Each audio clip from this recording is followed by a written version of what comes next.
Boom, baby, we're live. Welcome to the game room, episode 3, where we're going to tell you something about a little bit of bedroom fun today. 10 secrets to be instantly be better in the bed. Because if you didn't know, most guys think they're absolutely kings in the bedroom, but the data tells a, quite frankly, embarrassing different story. While men cross the finish line, if you get what I'm saying, 95% of the time during the bedroom fun times, women are only crossing that line 65% of the time. And those loud moans that make you feel like a champ, studies are showing that actually 2/3 of the time, she's just using the noise to speed you up so it ends faster. Okay. Today, we're going to talk about the ultimate bedroom delusion. Because as me and Paul talked about it last week, men think they're really good at 3 things and actually they're really bad at 3 things, which is picking up girls, fighting, and their performance in the bedroom. And if you don't think a woman will leave you because you're not performing properly in the bedroom, think again. Paul knows exactly what I'm talking about. I brought Paul in. And Paul, how you doing today, man? Good, dude. I'm excited about this episode because, as I said to some of the guys in my community and on a quick reel I did, is I usually do not, and it'll be because of the number, well, the first thing we cover, it'll be rise. I usually don't talk about this on YouTube. I worry about algorithms and problems there with my channel and stuff. And then guys are so, the more you get into things that guys have self-esteem issues with, the more stupid things get in these conversations. And so I've really reserved these conversations for coaching groups and paid coaching because, in my opinion, it's very valuable information. It'll give someone an edge and you should freaking pay for it, right? But I'm making an exception today. We're going to talk about it live for free on this channel, on this show we're trying to promote. And it's going to be pretty good for those who tune in and pay attention. It's going to give them a lot of insight that they never really had before, As you guys know, both Paul and I are very data driven in everything we do. I have my bachelor's degree in psychology. Paul has multiple certifications and degrees and endless hours of study with all this stuff he's been doing, which is why his brand is so successful. And, from especially now that I've moved back to America and then I was living in Asia for a long time, I personally noticed myself as well that when I was overseas, and this kind of ties into potentially what's going on with modern woman's head, but I noticed when I was sleeping around with girls in Asia, women in Asia were orgasming way more frequently and way less effort, because it's like the truth is this, guys. Once you get the system down, okay, you're not going to need to go and pound her for 30 minutes in a row, and that's the only way to make her orgasm. I mean, because I know a lot of guys, they're not having sex and their only reference of sex is watching pornography. So the actual experience that they have is incongruent with what reality shows sexually satisfies women. And if you want to really get a woman like crackhead addicted to you, okay, anytime you hear a girl, oh, I was with this guy, but we had an on and off relationship, that means that guy was drilling her good. Because that's the only reason women do this hot and cold thing. Because for women as well, it is hard to find quality sexual partners. It is extremely hard. And when they do find that, and she has emotional connection to you, then like your risk of her cheating or her leaving you or doing anything plummets, because the rarity of who you are is just not worth the risk of losing you. And a lot of guys, they say nowadays, like, oh, well, Tom Brady couldn't keep a girl, or Ryan Garcia's wife just cheated on him, and this and this and this. Just because they're a celebrity doesn't mean they're good with women. And contrary, it's more likely they're bad with women. Yes. Because they have to put in no effort. They just effortlessly get the girls because the women are after their status, clout, money, etc. So you have to understand that, when you are a man and you're trying to figure out your dating life and you're trying to figure out this whole girlfriend, boyfriend relationship thing, if you're after the age of 30 and single and you haven't had some serious relationships under your belt, and I'm talking consistent, non-toxic relationship at least 2 years. If you haven't had that by the age of 30, you're in a critical danger zone to end up alone for the rest of your life. And a lot of guys don't seem to realize that because, especially if you're in America, there is quite literally a lack of attractive, quality female partners out there. And if you don't have game, you're not on your P's and Q's, look at the data, guys. I'm just giving you straight up to look at the data. Ask any AI. America right now is at the lowest point of sex ever in the history of the country. And people are just unhappy in their day-to-day life because nobody's getting laid. Like, the beauty of life is to have sex and meet someone amazing and fucking have kids with them and have a good life. Have a good. There's a lot of bitterness and anger in this area of the internet because so many guys, they just never had a genuinely good, loving woman love them and take care of them and make their life better.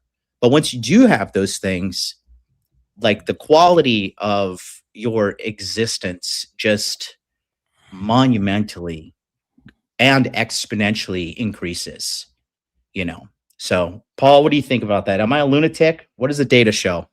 Well, yeah. I mean, the data shows that there is definitely a shortage of, we could say, women that you would want to spend a life with, an LTR quality, right? Right. There is going to be some level of training you're going to have to do with any girl you get, because when a girl is single, she has girl behaviors, which are Yes. 2026 single girl behaviors. You're going to have to recondition some of those, but she still has to be capable. You know what I mean? You can't train a Chihuahua to be a guard dog like a German Shepherd, and you Right. can't train a mentally ill or very screwed up or woman to be a great wife or a long-term girlfriend or something like that. You can't. They have to have at least enough of certain amounts of goods to do that, right? Yeah. Let's just talk simple thing like obesity, right? Like, obesity rates are nearly half. So nearly half the women in any age category are going to be obese. Now, what does obesity mean? Well, that means a pattern of behavior of not taking care of yourself. So you're not just dealing with, okay, she needs to lose a little weight, or she has some pregnancy weight, or, I mean, you might be in certain cases, but that's not who you're dating. You're probably out there dating, meet up with a girl. If she meets the obesity criteria, well, she has a pattern of unhealthy behavior.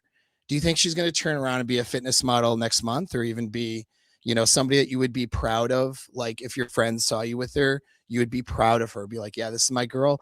This is the person I'm going to marry someday, or this is the person I'm being in a long-term relationship with. Like, she's not going to turn into that person overnight, right? So, and probably ever. So, like, you have this lack of capability with these women, right? So I your want to, numbers are very narrow. I just want to really hammer on what Paul's saying because he's so true, guys. Good women are made; they are not born. Yeah. And that's why, as a man, if you do not have leadership abilities, you are quite literally at the mercy of her emotions. And remember, look at the data. Right now, 30% of the American male population is not having sex. That's 51 million. Out of the remainder of the men who do get married, 41% of them get divorced. So you got to understand, right now, at this point in time, you can point the finger and blame the women, but the reality is men are at an all-time low. And it's going to take time to learn this stuff, and it's going to be difficult.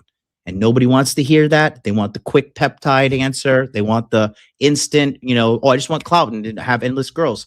And the data shows that's not the way. So what Paul is saying here, we really want to set expectations based in reality.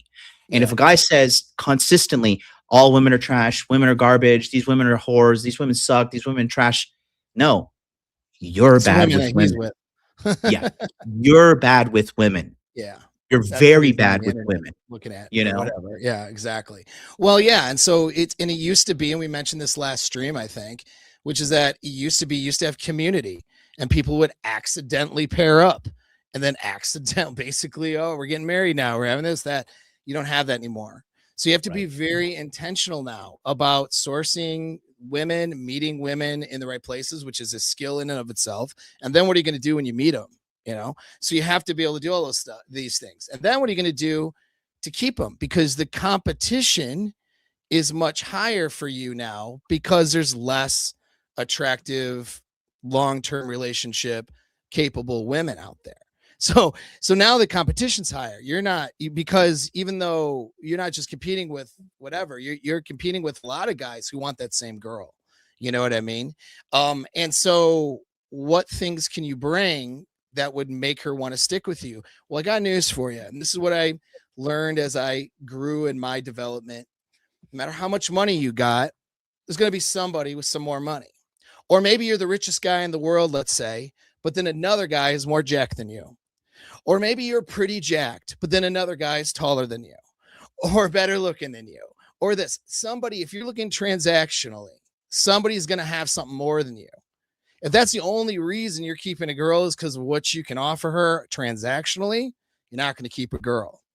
But if you can grab her emotions and have her attached to you, she will turn down all these other options because hypergamously, subjectively, she sees you as the best option. And that's what game is. It's making her have the emotions and feelings to want to be with you.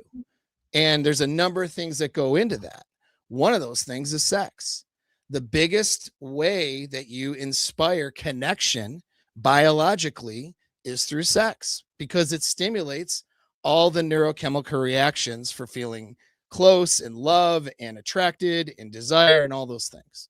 And so if you know how to really put it down and you're not the average guy when it comes to sex, because the average guy is bad at it, you just became a commodity. I'm going to misquote the study, but because I didn't come prepared for it, I came prepared to talk about the 10 things we're going to talk about. But there's a study that was really good, actually. I think Mac and Murphy may have been a part of it. I'm not sure, but it was an evolutionary psych, whatever. They did a study on mate preference, and they had revealed preferences versus stated. So what women said versus what their behavior showed that they did. And they had a way of asking these questions where they could suss out what women were attracted to and what women wanted out of a man. And there's what they said, and then there's what they actually showed. Sex was and being a good sexual partner. I forgot how they worded it, but basically sex was like the number one thing. But it was listed in stated preferences like number 11 or something. It was like, and again, I'm misquoting it, but it's something pretty similar to this. Sex was like number one on the list, though, for revealed. Like a good sexual connection basically meant she wanted to be with that guy. But the girl didn't think, like, if you asked her how important is sex, she might list it as number 7 or number 8 or number 11. You know what I mean? In her head, she's not thinking it's as important. She's thinking of all the transactional things. But the reality is what kept these girls around was sex. And so sexual connection is really, really important. It correlates directly with how she feels about you. And so you can change how a girl feels about you by being good in the bedroom with her. Do you know what I mean? Now, all of this does assume that, she's also capable of bonding and she hasn't burnt out her neurochemical receptors and some of those things. You're not her 300th guy, you know what I mean? But, if you're good for a woman in the bedroom, it's not so much like it's that inspires those emotions that triggers her to want to feel close to you, to want to be with you. You know what I mean? And so this is why it's so critical in a relationship. And we've lost that, but we're going to get it back today. And we're going to talk about some techniques. Right. So. Yeah. And then Paul and I, just so you guys know, this is a skill you can learn. Right. Oh, yeah. And it's not super hard. Like you'll have a harder time making money. Hard time. You'll have, but it'll be, other things to increase your SMV. Like, what are you going to go get height surgery? You know what I mean? Like there's other things that are not doable, or like you'll have a more difficult time if you're like overweight as a guy, for example, getting into 10% body fat or something like that will be a harder thing for you than learning about and executing sexually. Well, I mean, that's the reality. The thing is, guys have psychological blocks with this and emotional blocks. That's the reason why they're not successful. It's not because it's so extremely difficult. You'll do other more difficult things.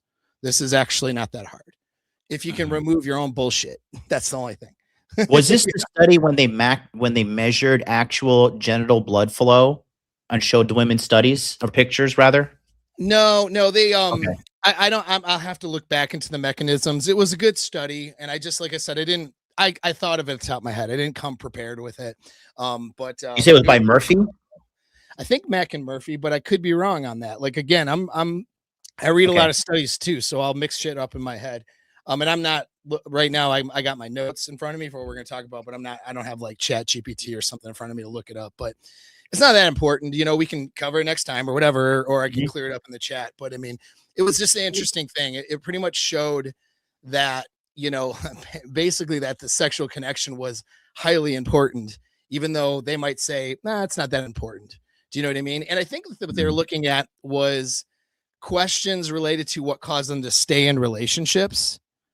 You know what I mean? Versus what they felt was important for relationships. And they had two different, I think that's what it was. And so, like, basically, a lot of girls are like, I stayed because the sex was good. You know what I mean? That came up a Yep, lot, yep, you know, yep. and I forgot how they sussed it out pretty well. But again, I don't have the details.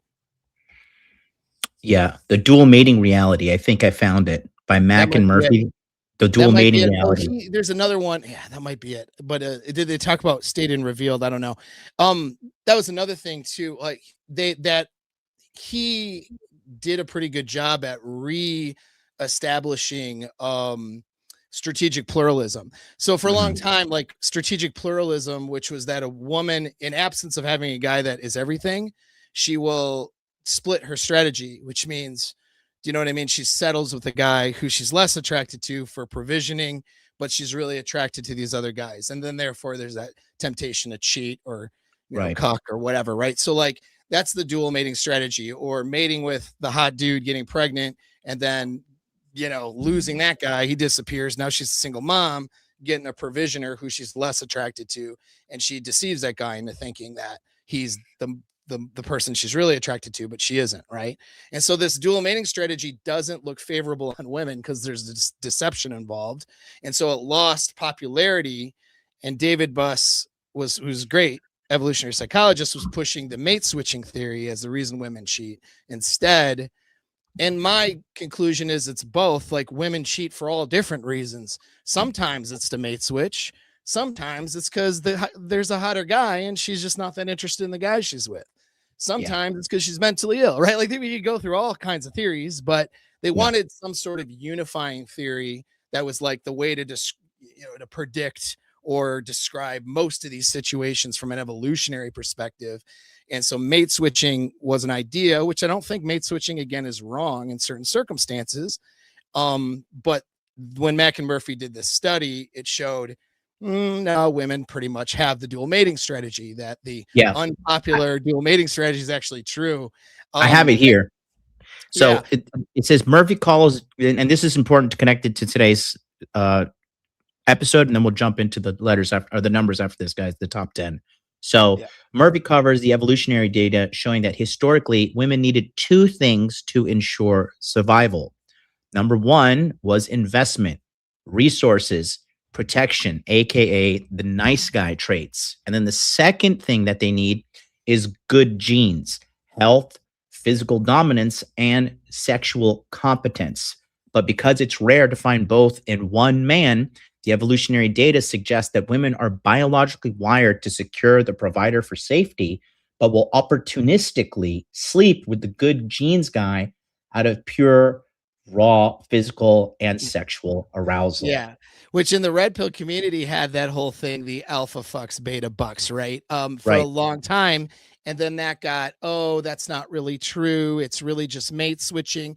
And the reason why mate switching is more popular is because it makes a girl, female nature, look better. It's like, well, the guy wasn't performing, or he was toxic, or he wasn't being a good husband. So naturally, she's going to be tempted to cheat in order to switch mates to find a better guy, and it makes it sound like it's the guy's fault and not the girl's fault. Like, what's a girl to do other than find a new man? You know what I mean? When the reality is this is a strategy that is a default mechanism in their instinctual brains. Now, your Right. job which means this, your job as a man is you never be the guy a girl's settling with. That is not winning. That is No, losing, because it's it's massively gonna end losing. in a divorce. It's gonna end with you losing your crap, having limited visitation with your kids. If you did the marriage thing, it's gonna end badly. You know what I mean? You're gonna get emotionally invested in a girl who thinks, you know, previous guy she was with in college or somebody else was better than you and better than you sexually and all these things. And it's not good. You don't do that to yourself. Pick another girl who sees you as the man, right? How do you make sure, how do you best ensure she sees you as the man? Mind-blowing orgasms. That's how. Like, it's very clear. You know what I mean? That is one of the best ways to do it. That makes it hard for a girl to decide to go somewhere else, even if somewhere else the guy has a bunch of things better than you Yeah. see. And so, And that's like what we're talking about with last week when we kind of, we're kind of like we're tiptoeing around things, but like you can't, I don't want to say this because it'll give guys the wrong hope, but it does need to be said, and it needs to be taken with nuance. And there are many ways to this, guys but who you, struggle with that though, so that's why I well, understand, I know here we but we're are. gonna let it go. Right. But you like when you are really laying it down with the girl and it's not about what you're packing down here. It's what you do to her up here Yes, that's that it's important. causes the addiction. And when you give her these mind-blowing orgasms from what you're doing, the pre-work and the preparation you're getting her in order to experience these things, you can quite literally like fuck a girl into loving you. And I know it's like I like don't like saying that too much public, but I mean it's true. It's Well, true. And they're tied directly together though, and this is the thing. And you have these weird, really bitter, I see them as bitter women without good relationships, like in places like Twitter promoting an idea of how bad it is that a man wants sex in his marriage and all this stuff, right? mhm, And it's just yeah, nonsense because the two are directly tied together. When you look at the neurochemistry behind falling in love and what that entails, which is oxytocin and beta endorphin, mainly some good stress in the beginning and dopamine to get the guy or get the girl. For a man, vasopressin steps in, which is a little different. And yeah, that when you look at the neurochemical cocktail, right, falling in love and having a great sexual experiences are identical. You know what I right. mean? They fit the same profile. This And is why so, it's so like important for women to not just like carelessly sleep with some guy too, because well, they blunt now their ability to fall in love. That's really what it boils down to, right? so I was going a completely different area, but 100% does it blunt your ability to fall in love because you're just like, you're like a crackhead, like doing drugs, doing drugs, doing drugs. Like crack isn't enough. Now you need fentanyl. Now you need heroin. Now you need, all these things. But what I was just saying is like, this is why certain women, like we all know or we've heard of like an amazing good girl on paper who's like a sweetest girl ever, but she had sex with the wrong kind of guy who's like blowing her back out. And so she's like chemically and emotionally addicted to a guy that is terrible for her, you Right. know? Yep. Oh yeah. And it, it's arguably, I guess I mean, I've had a girl's friends think I'm that guy, right? In certain circumstances, but sorry, my self-development as I grew older. But I mean, yeah, that's what happened because if you're a guy dating and doing stuff, like for me, I was like a traveling military guy, right? Like I'm not getting into relationships, but I'm still Yeah. having sex with people, right? I'm having short-term relationships, and then I'm having high experiences with them in the bedroom, which is then making them feel like, holy shit, I think I'm in love with this dude, but there's no relationship. Like nothing's gonna happen. Then Right. I get looked at as the bad guy now because I won't, you know what I mean? Because she's like in love and I won't commit to her, stuff like that, right? So there's things to manage. With power becomes responsibility. Don't forget that. Yeah. We're going to talk to have that responsibility. You got to have the power first. And so we're going to talk about the power today. You know what I mean? And how to have that power. And it's not what a lot of guys think. There really isn't. Guys have so many myths and bullshit that they believe in. And it's crazy, which is why, again, I really don't have this conversation with you guys, but I'm going to do that with our audience, today. Yeah. So Paul, you have the master lists. I'm Yeah, I do ready right in front of me. to start wherever you are. So go ahead and jump on in. Yeah, let's get to the numbers. Yeah. So this is Any particular order, or just 10 to 1, 1 to 10? I did an order here. And the reason why is I started writing down things that were just important, like I'm not going to be able to AI organize, all of the things because chat GPT isn't having sex with anyone. Right. So like I am, and the amount of research and development I've been doing for so long. I mean, this is actually sexual psychology got me into grad school for psychology, brought me down the path of like performance psychology and other stuff. But you know what I mean? It was when I was really young and trying to figure things out. Sex was the thing I was trying to figure out when I was, 18, 19. So like that brought me down that path. So there's been a lot of decades here. And so I had to narrow it down to the things that would give the most value to this audience today. So if we drop this information off, they're going to have a lot of value. But the reality is there's so much.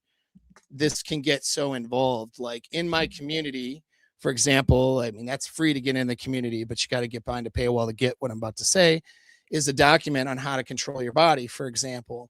And so, like if you can have multiple orgasms as a man, you can control when you can orgasm, even if it's just to a degree that changes everything already for the sexual circumstance. Do you know what I mean?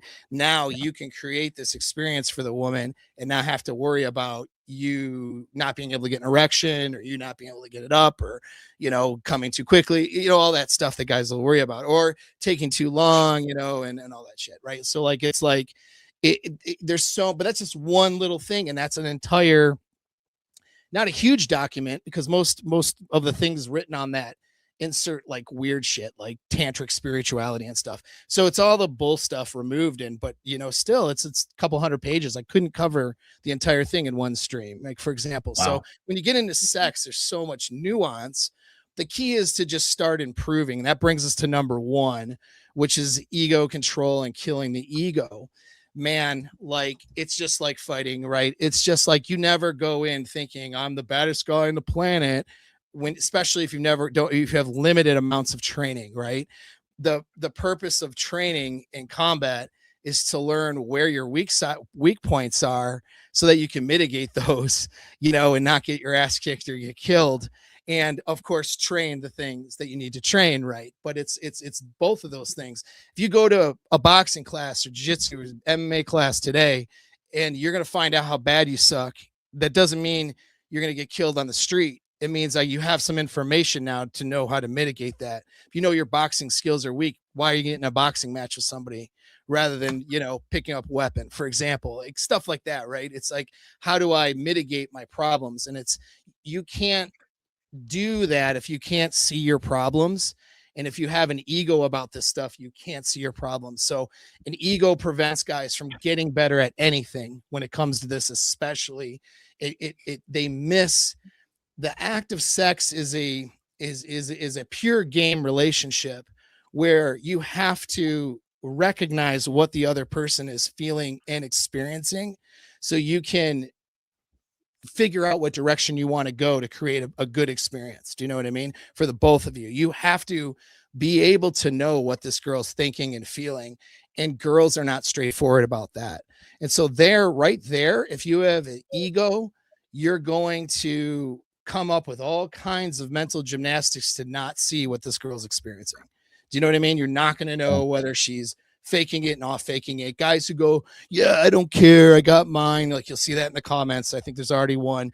Okay, get it, right? It's funny, but here's the real thing though, is that you create a good experience for yourself and you create a good experience for her. You're leading this whole thing. You're the driver. You know what I mean? And you can't drive if you don't know what she's thinking or feeling, and you can't figure out what she's thinking or feeling if you fucking are in your head and you have an ego about it. You're gonna fucking filter everything out. You know what I mean? And so you got to stay coachable. Don't ever think you know everything. Don't ever get your ego wrapped up in it. There is nuance here as far as like the girl you're with. Like, you could be a great matchup because of your style and what you know currently for one particular girl and be that girl's best. And you could get with a different girl and be like a bad experience. You're having a bad day that day or whatever. You know what I mean? It's just like fighting. You could have a good day in the ring or a bad day in the ring. So you can't get wrapped up in this. You're just getting better and having full accountability for your training and your learning, and you're open-minded and you're figuring it out. You know what I'm saying? And that's a really important thing. Like, because as soon as I start talking, guys, like as soon as we start talking about it, some asshole, in fact, more than one asshole, is going to be like, oh, what do you guys know about sex? And girls don't want to be you and this, you know what I mean? They start, where's that coming from? It's coming from ego. It's because they're so fragile on the inside that they can't have an open-minded adult discussion about it. And think about it. If you can't have an open-minded adult discussion about sex from guys who studied it, researched it, and have a lot of experience, how are you going to get better? You can't. So like, number one's probably the most important one, which is to be teachable and bag your ego, bag your bullshit. If you're bad in bed, great. Who cares? Yeah. This is a trainable skill. You know, it's like saying I'm bad at tennis. Who gives a fuck? You know what I mean? You get better. That's like that's everything self-development wise. I was trying to give a woman help yesterday with her dating. She's an American chick. She was 32, single, lawyer, and just, so much ego. Much ego. And I was just like, I said, the bottom line is this. Good women get scooped up and impregnated quickly. That's it. If you're a good woman, a guy will find you and scoop you up and get you pregnant. Okay. Because that's what nature determines as a biological win for all of us. Procreate. That's it. And she didn't want to accept it. And I said, the bottom line is you need to understand that you have a deficiency in the skill set of keeping a man. And if you don't try to solve that right now at 32 years old, statistically speaking, you're going to end up alone. And so you have to build over time and negatively. I started to interrupt, but that's because just so guys understand, it's like, that's why we're saying if you haven't had a good relationship by 30, you're at risk and you need to do something. Not because you can't have a great relationship when you're 70. You totally can, but your patterns of behavior have already been building as an adult for the last over a decade. If you don't change those patterns now, it's going to be more and more difficult until you get to a point where you just can't. You know, and that's what you're telling this girl. Anyway, sorry to interrupt, but no, you're good. I wanted to build on that because, I'll just talk about it. When I was growing up, I was constantly in the church and just constantly told, like, if you have sex, you're going to die. You're going to go to hell. You're going to have sex. You're going to die and you're going to go to hell. And so for the first couple of years of my sexual activity, there would be instances because, I was dating a girl from the church and we were having sex in secret, but like I would be busting my nut, like just talking like 1 pump, 2 pump, bust, and it was tremendous amount of anxiety, huge amount of shame, lost a lot of girls from the first time experience because, just bust that first nut can never be trusted when you're untrained. And, I realized I didn't like it. I wanted to sexually please a woman. I think every guy likes it when you absolutely demolish a girl and she sleeps for like hours after you're done with her, and she wakes up, starts cooking and cleaning. She's like, I'm in a great mood. You want something? And I just think you have to accept the reality of your circumstances and then find somebody who's going to teach you. And if you don't, then you're going to stay exactly where you are and or get worse over time. Because by default, if you're not improving, you are getting worse. As a man, life every day is either a green ticker, like a green candle on a stock chart, or a red candle on a stock chart. Every day, you're either getting better or you're getting worse. There is no 0 day. There is no, today I was just, flat lined across. No. So it's self-study and admitting that you have these problems and getting your ego is like ego. Cause I know Andrew Tate went viral and saying like, every man needs an ego, needs an ego. And actually, it's like some of the worst advice ever because ego is the number one thing that causes us problems in life. Yeah. And It you have to causes get really rid. great men who've accomplished a lot of things to run into problems, destroy themselves, you know what I mean? Have blind spots. The ego is the thing that can kill you at any stage, at any phase, no matter what your value is and what you have. I mean, you know what I mean? And to mention, I'm not even throwing shade on Andrew Tate by saying this. In my opinion, it's just Yeah. a fact that ego got them in trouble. I Yeah. mean, they were victimized by a system, in my opinion, Yeah. but thinking that that couldn't happen and having mitigating factors, that's the ego. Do you know what I mean? So you have to Yeah. temper that. It's not to say don't be confident. That's really important, but there's a difference between confidence because you know where your skills, talents, and abilities are at, and you know where they're not, and you know how to be successful with what you got, and you know inflating those things and not seeing those things because you're trying to protect your self-esteem. You know what I Right. mean?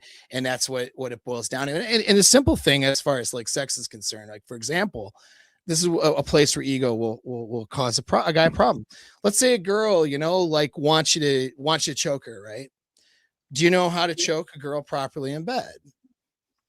Right? How many guys look that up before they try choking some girl? You know what I'm saying? Next thing you know, he's closing off her Adam's apple. You know what I mean?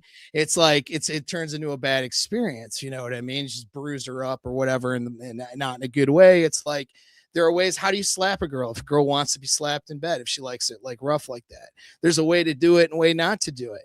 If you're not figuring that out, like if you've never done that before, how about knots? You want to get into bondage? Do you know how to do knots? Do you know how to do different bondage things? Do you know the safety precautions?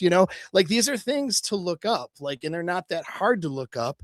There's free shit on the internet. There's stuff that's out there that in the BDSM world, but there's all kinds of things. I mean, these are, I'm just mentioning, things that are more like obvious. Do you know what I mean? But even like just regular, like sexual techniques, stuff like that. Like, how do you know? How do you know? It's not taught in 8th grade health class. How the fuck do you know? You don't know. I didn't know. I had to look all this shit up. I had to spend decades of research on it. You know what I mean? I didn't magically blow a girl's mind in bed. I was like, okay at it. Luckily. And then I had to figure out how to be better. I was like any other guy. I was probably by average, maybe a little above average, just because I had done some thought. I had done a lot of thought about it because I couldn't get girls when I was in high school. So I've been thinking about it a lot.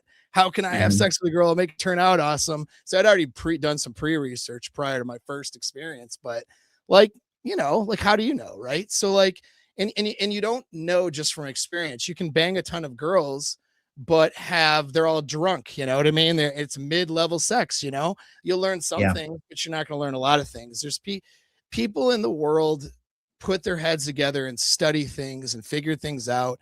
They write things about it. We put our heads together, we train each other, we teach each other. I don't know everything. I look all this shit up. Everything I'm sharing with you today is stuff I have figured out through years of research and development, not just fucking sitting back going, I'm the man at sex, everybody. Like that's a crazy way of thinking. So yeah, got to bag that ego. And Yeah.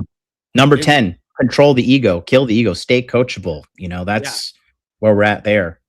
Yeah, and that's actually I put that as a number one, but that's the foundation. I'm going a level of importance, so that's the most important thing. If you bag your ego, you're always learning. You'll be. Okay. I know. I'm sorry. I'm the way I'm organized, fucked up. But You're good. You're good. I know, but so which leads us to number 2, which you figured out early on in your sexual experiences, which is the inner game aspect, calming the nervous system, eliminating that performance anxiety, being able to stay present in the situation. Having that quiet confidence and mindfulness. If you don't have that, you run into performance issues. So I want to use a quick anecdote here because a lot of these younger guys, and I'm an old fuck, right? So I'm going to talk about when I say younger, I mean younger. You could be under 30 and you're younger to me. You guys grew up with pornography in front of your face. I didn't. I couldn't just like get a computer, log on, and accidentally come across porn when I'm 9 or 10 and then jerk off to porn endlessly like a crazy man during my formative years. So that wasn't what happened. We had to wait for the Victoria's Secret catalog, damn it, to come in the mail. Yep. And so like we didn't get exposed to pornography like the guy like us older guys did. And it's something I noticed with you younger guys, higher incidences of ED, higher incidences of anxiety with women, especially in the bedroom. And the reason for that is because with a sexual encounter comes tension in the beginning, especially if it's a new girl. You don't know how it's going to turn out. You don't know what, there's just the unknown factor, and it kind of hits us right in the hind mammalian brain. Is this girl gonna, mate reject me or mate accept me? How is this gonna turn out? And there's anticipation, there's excitement, and that tension in the beginning for a guy who is having relationships with real women turns into excitement, turns into a drive. Like, oh, I'm gonna fucking have this awesome experience with this girl. Oh, I'm excited. Oh, look at this girl's body, right? Like you're excited. And it doesn't shut down your sexual system, it like ignites it, and you're ready to go a few rounds.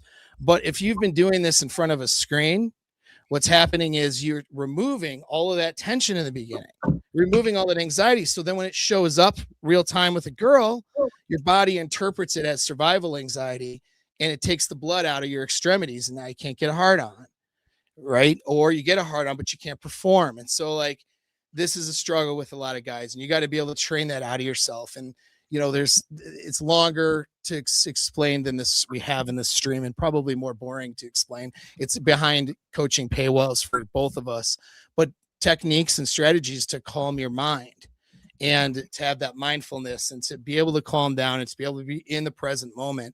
That is going to boost your sexual skill, because you need that as a foundation. Because remember, a sex is an experience with another person. So you have to be able to read that other person, what they're experiencing.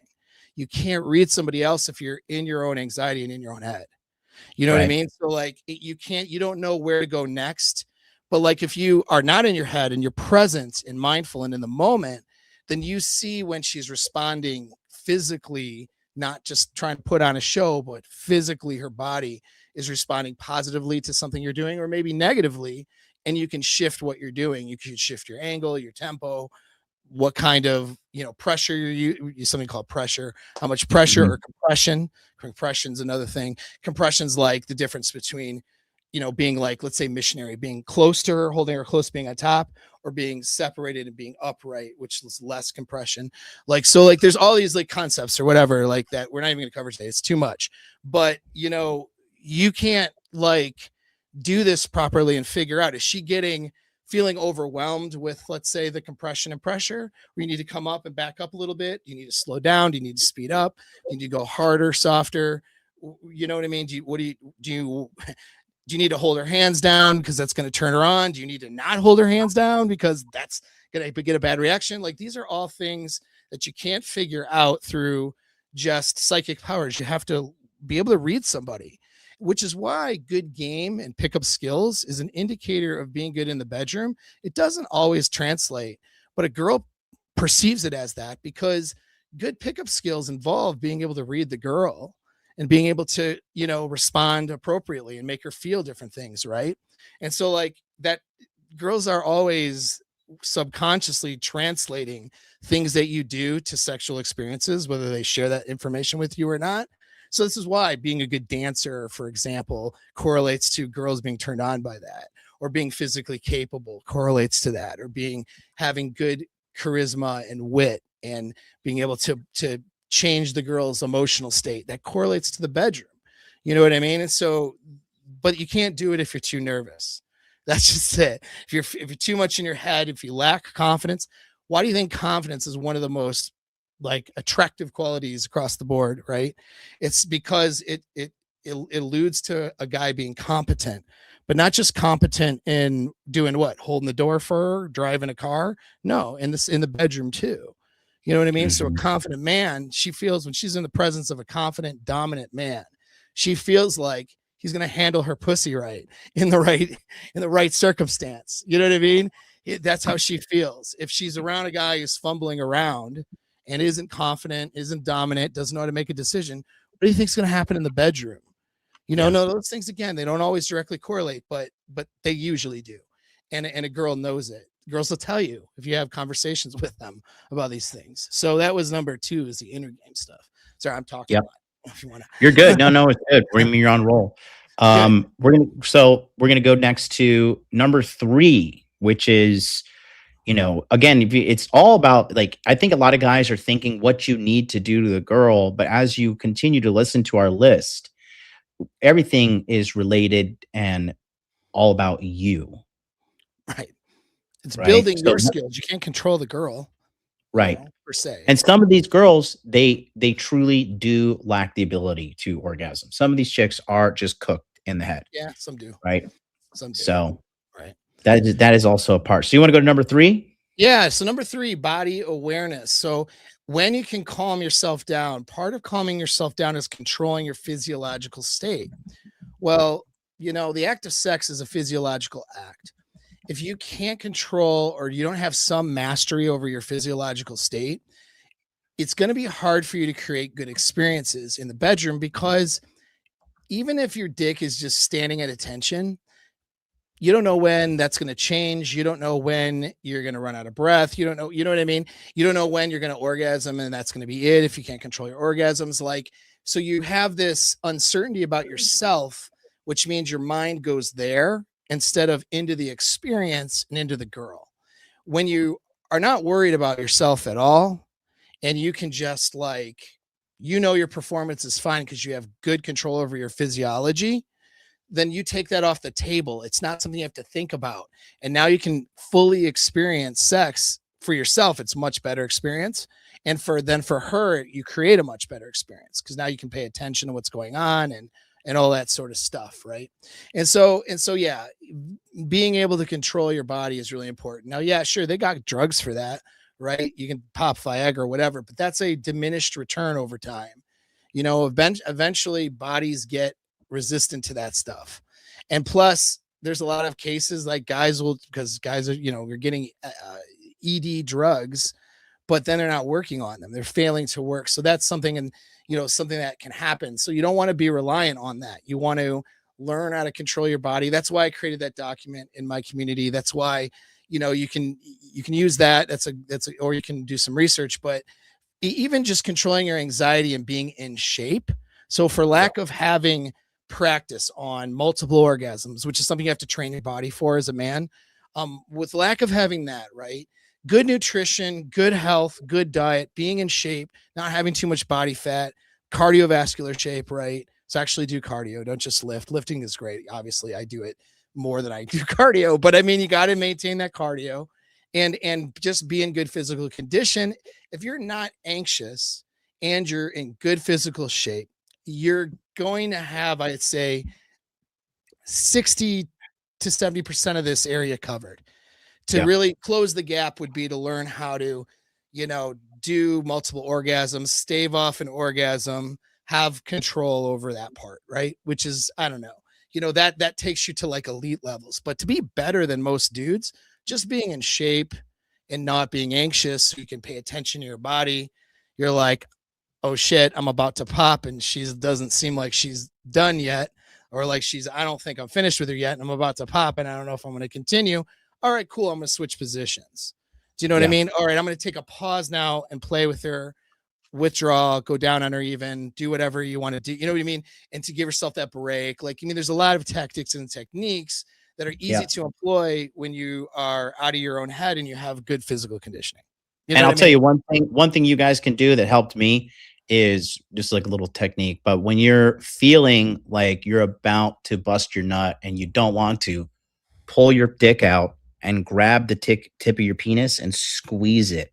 And you'll feel the blood rush back in to your shaft, to your penis. And this will turn down the sensitivity on your penis and give you, probably buy you a couple. Squeeze your PC muscle when you do that. The muscle that you pee, you make sure that, so you do that and you squeeze that muscle that you're peeing with, the one that holds your pee. That's the one. You squeeze that shit when you do that, and that's a very good technique. Yep. Just pull it out, squeeze the tip of your dick head, and it'll get small. And your whole penis won't get small, but the tip of your head will. Urethra, well, yeah. Yep. And then from there, you'll be able to buy some time. And, again, when we talk about number 3 here, body mastery, this is also another reason why, because I'm just going to start turning this channel also into an anti-pornography channel. Because when you're jerking off to porn, you guys are typically doing it in positions where you don't want people to find you. So a lot of you guys are speed running these jerks, and then all you're doing is conditioning yourself to ejaculate faster. The faster you make yourself come, the faster you're gonna bust with a girl. And just another reason why you shouldn't be watching pornography and stuff like that. Because I will say, like, there is a caveat here. If a girl really does love you, she'll be like, you could touch her with the tip of your pinky and she'll have an orgasm. We'll get into that. But yeah, that's yeah, yeah. Exactly right. You could touch the tip of her clitoris if you can find it with your, if you guys know where it is, with the pinky, and she'll bust a million orgasms right there. And the more a woman likes you, the more forgiving she'll be, of things. And typically, like I said, this is more for guys who are doing things that are not necessarily good for their sexual health. So unfortunately, there's a lot of rampant pornography. There's a lot of bad thinking patterns and stuff that these guys have for dating and women. So, ultimately, you have to understand that it's not something that will totally ruin the relationship with a good girl, but it's something you just don't want to risk, and you have the power within yourself to change this. Because this is literally, you could set aside 3 months and really fix this, and that's it. And it's fixed for life. Fixed for life. Or you could premature ejaculate for life. Make the choice. Oh yeah. No, that's really good point. Very important. And also, like, and guys just want to try about the porn thing, because guys think they're so fucking smart. It's like, you're not. Just shut the fuck up and listen to us, all right? Because this is what I mean, right? They'll be like, okay, well, I'm not going to jerk off to porn the way he said. I'm going to edge. All right. And so now they're desensitizing their penis and their nervous system. Exactly. Now they can't orgasm with a fucking girl. You know what I mean? Like, it's like, no, just have real sexual relationships and stop overstimulating yourself through pornography and reconditioning the stimulus. That's another thing they found, is that, your stimulus is on a screen watching 2 other people fucking. There's a reason why cucking, that's not the only reason, but the reason why cucking is raised in popularity, you know what I mean? And that's part of it, I think, so of course, but I'm saying it. It's not, I'm saying that is the reason, because I just did a whole series on Larry Wheels on my channel. I don't know are you familiar with Larry Wheels? That's a familiar name. I don't know. You have to. Oh man, he's a big jacked. Yeah. I was saying, black guy, bodybuilder. Black guy, and it's just been recently exposed that, well, he had this terrible, because he has no game and he has very low self-esteem, very bad inner game, and long story short, that led him to being addicted to pornography, which escalated, and because pornography is never enough. Then then it goes to webcam girls. And at one point, Paul, this guy was dropping 10K a day on webcam girls. Jeez, and you're conditioning yourself to get turned on by watching an attractive woman you like get fucked by another guy. And that's what he is into now. Yeah. Yeah. There are other reasons too, but I think that's a huge contributor. And the other reasons would be guys who are not working on their sexual skill, and they assume it's deterministic. And so they instead of having that anxiety of not being good enough in bed and turning that into being amazing in bed and dumping any girl who thinks otherwise, because you have skills. So if some other girl is like, you know what, I need a 12-foot table leg in my vagina, and if that's not you, well, okay, well, bye, I'll pick the next girl, right? And so picking the girl that can see you as the best, and then you being the best, that would be the right answer for handling that anxiety. But because of the pornography and conditioning yourself to being in the cuck chair. And because Right. of this anxiety and because of the lack of promoting positive masculinity and some of those things and deferring to feminine sort of things, right? And feminine control, they take that anxiety and they crisscross it with their arousal system. And now they're just literally in hell. They're sitting there watching somebody else who's more sexually capable bang their girl and feeling terrible about themselves and anxiety and also getting a boner. I don't know for sure if demons exist and there's hell out there, but if there is, that sounds pretty close to me. That sounds like a terrible fucking thing to do to yourself. And this is all through neurological conditioning and behavioral conditioning. Don't, so if you go down this path of conditioning your behavior in your brain this way, you're really setting yourself up for misery and having a really troubled life. I mean, man, Larry Wheels, I think I know who he is now because it sounded familiar because he's an old school bodybuilder. He's been around for a while. This is a guy who should be living life and as like the 1%. You know what I mean? If I know correctly, he's got a few million. He was pretty successful in what he did, and Yep. he's sitting there in hell in a sexual prison that he created with his own behavior. Dude, you guys do not do this to yourself. Yep. Just don't do it. You know what I mean? This is him here. I don't know if you know. That's him. Yeah.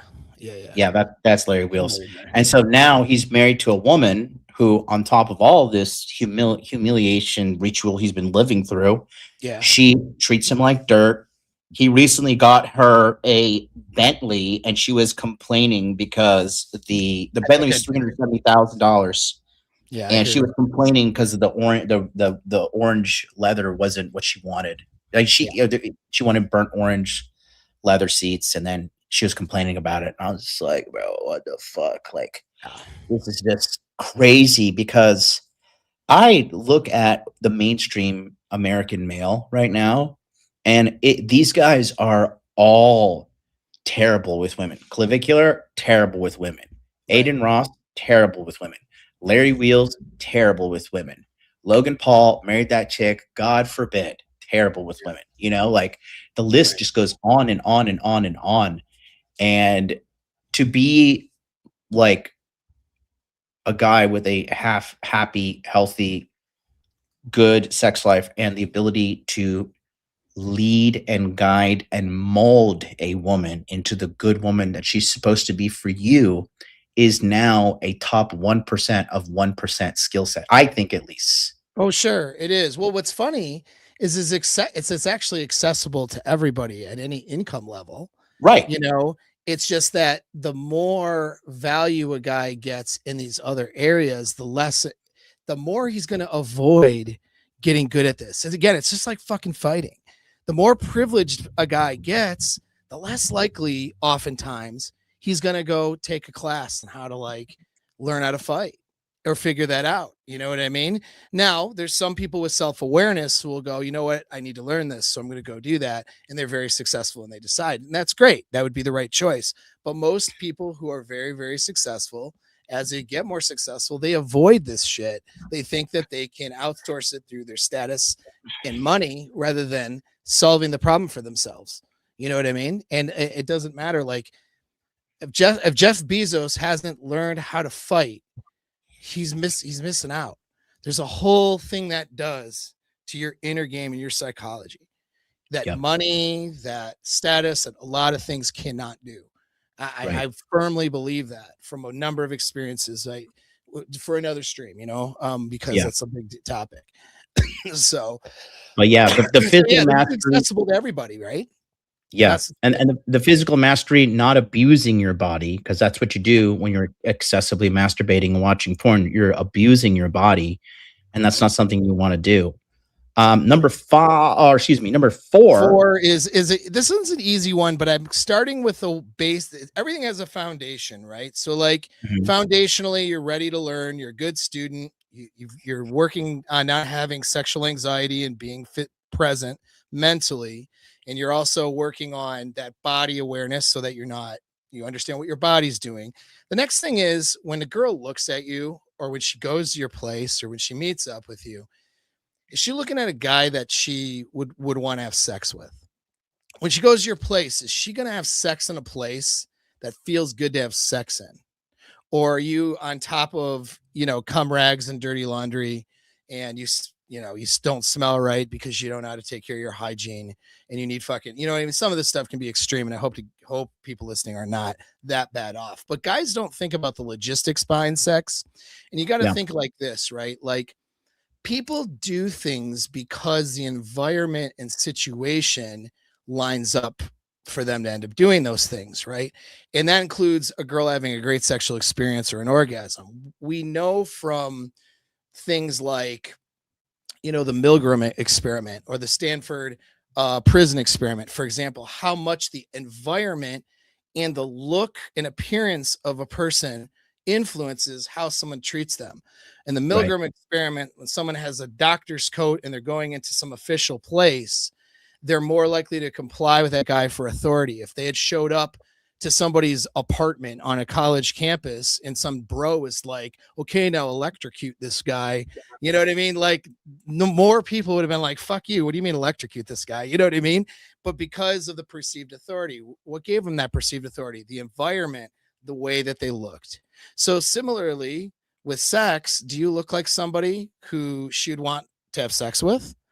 Does the environment match up with a place that she could imagine having sex with? Whether it's like, some down and dirty, pull her off in the woods kind of shit, right? Or which can be kinky and fun, or whether it's a nice, nice house or apartment or whatever, right? Those things need to line up with fantasy.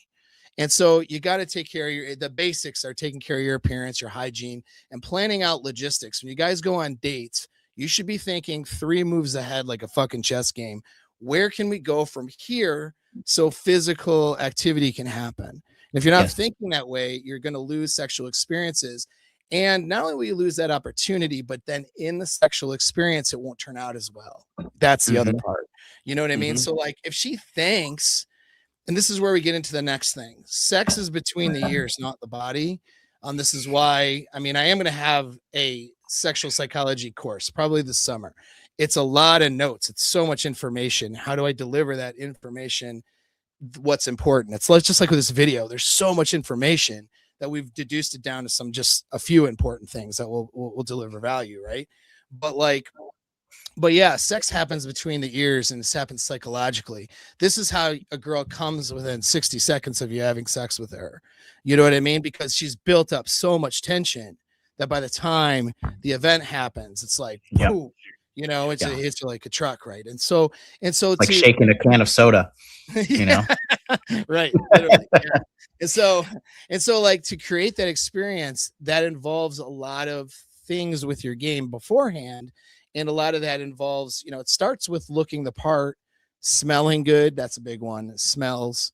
Do you know what I mean? Like, throw on a candle, man. Like in your guy house or whatever, your bachelor pad, put a candle on, right? Put some things on that's going to create like a really good environment where if she were to fantasize about, that's what I think about. If a girl were to fantasize of what a good sexual experience would look like, what things would match up: good smells, a made bed, do you know what I mean, with good sheets and a good thing, whatever, or a nice, if you're in a living room, a nice decent enough furniture that it's comfortable. You know what I mean? It's not a folding chair in your video game system. Not that you can't bang a girl in that circumstance, but are you really going to create the best experience, right? And if not, maybe you don't take her there. Maybe you're taking her to a really nice hotel. You know what I mean? Like, after you've built up a few dates and she's worth pursuing, right? Maybe you go bang her out in a nice hotel, which already has, some good linens and a good setup there for you, right? Like, I mean, there's different ways around this, but you want to think through those things. But it really starts with your hygiene and appearance, right? So anyway, it's incredibly important, because one thing I've done now lately is when guys, when guys start, because I realized how some of these guys are living in quite literal disgusting filth, and they're wondering why they have no success with girls. I had a client of mine who, the house was just absolutely disgusting. It was disgusting, hoarding mess. Yeah, you can't. And You And can't take her to a what hoarder I've house. been doing now is like when I start working with a guy one-on-one, what I do is I say, hey, first thing I need you to do, send me a video of you walking through your front door to the nearest bathroom, to the living room, and to your bedroom where you're going to fuck this girl. Right. Yeah. And I said, I need to scan and analyze everything. And I'll be like, okay, like you say you want to bring girls back. You don't have a fucking another chair for this girl to sit in your place. Yeah. There's nothing. I was like, but that's one thing I think it slipped through my fingers all these years in coaching.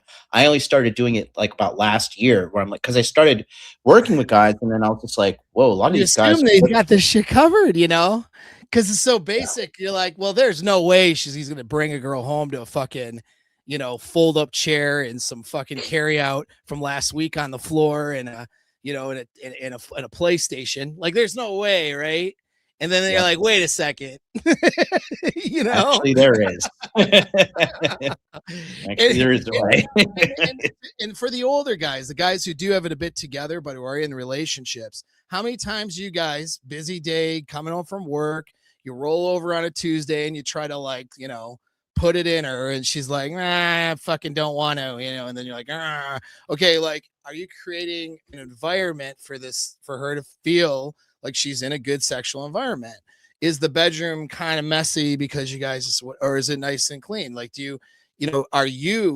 is your appearance, do you appear like the guy she wants to have sex with? Like you did, we paid attention, like that guy who was in that relationship, he paid attention to that shit during the honeymoon phase. You have to pay attention to that shit in the marriage too, or in the long-term relationship. You can't let that go, or else she has to want to a lot of times guys complain, oh, the girls, wives in the dead bedroom and stuff, and a lot of times it is the girl and some of those things, but the guy is missing sometimes massive things that he is doing to create that situation. You know what I mean? Like, I know for a fact I'll never be in that situation. And I will say again, because there's a situation when I was in that once, I got out of it and I'll never do it again.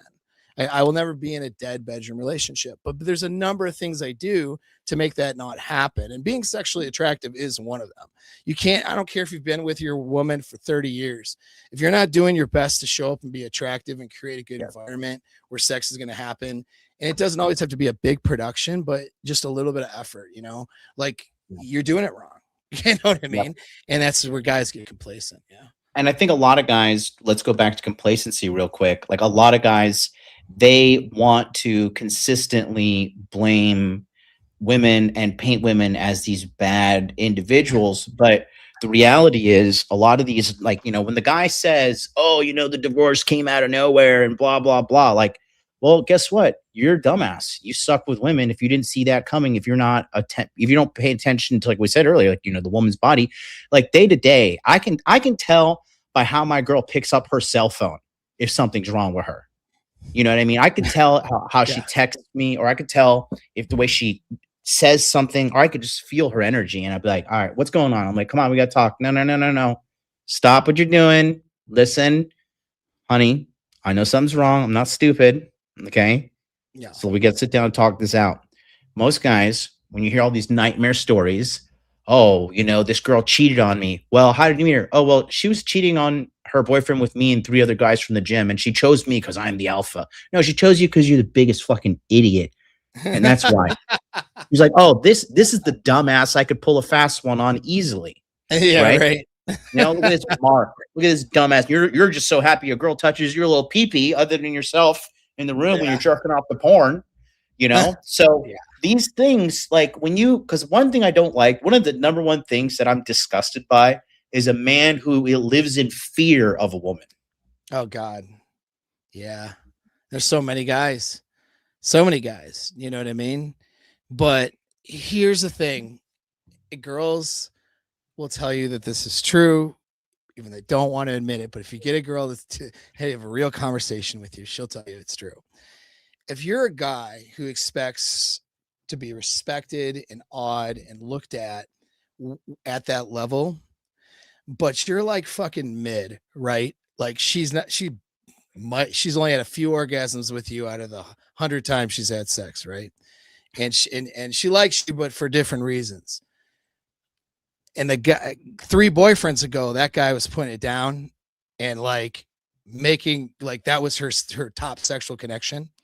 She's gonna struggle to respect you, dude. When you Yeah. when you guys run into a conflict and you try to lay dominance on her, her mind, she's thinking, dude, you can't even fuck me right. Like that, this guy can't even make me come. Why am I Yeah. even listening to him? And I hate to say it, it's not deterministic, like it's not like a black and white thing, but it is true. They do Yeah. think like that. If you Yeah. don't, when you blow a girl's mind sexually, Yeah. something about that where you kind of own her mind a little bit and even make Yeah. to a degree where it might make her a little uncomfortable, right? Like this guy has a lot of control over me, and I hope I trust him. It's kind of like a lot of dread gets inspired that way because she's going to be concerned. Hopefully I trust this guy because Yep. right now he has my like my he owns my mind. He Yeah. has my emotions. He has me sexually. Like, what the fuck, right? And And it's so the when you same way say you how, lay the dominance down, you're like, hey, you know what? You need to fucking cut it out because you're acting out of control. It's like, yeah. okay, you know what I mean? Guy Yeah. who makes me come a lot. Yes, indeed. Okay, I hear what you're saying. She And has respect for you more. and the way that they can hold it over your head that you're a bad performer sexually, you can like playfully hold it over her head. You'd be like, hey, listen, stop doing that, or I'm gonna make you scream later.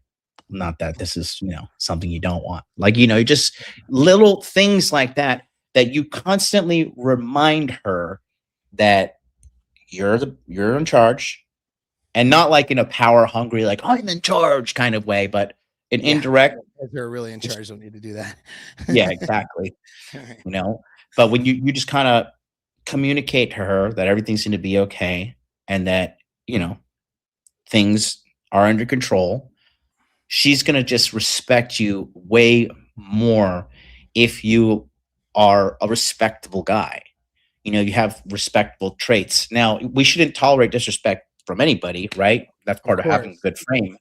But when you have all of these compounding positive factors in your corner defending, your value as a mate, really, you're going to notice if you have a good woman and she's educated on your rareness and your quality as a man, she's going to act more in accordance to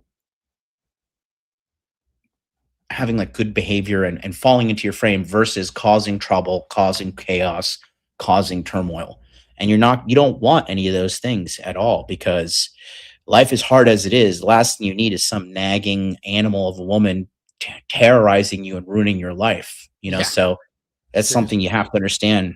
And like I said, man, another thing is this too, like a good dickin will fucking put her right as rain, man. A good dickin, you hold her down, and she has some of those moaning orgasms, and she passes out. She'll wake up feeling good. She's like, I'm sorry, I don't know what got over me.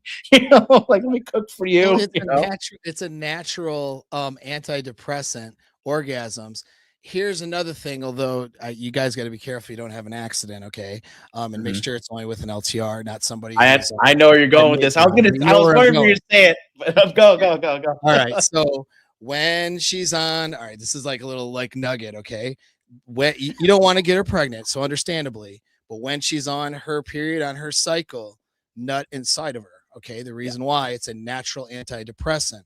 And yeah, there's this theory about why women get so angry around their period, and they get angry in particular at the guy that they're with. And the evolutionary theory, and I don't know 100% like it's true, but it kind of has some sense to it, is yeah, that during ovulation she didn't get pregnant, so it's her body rejecting potentially the guy that didn't get her pregnant.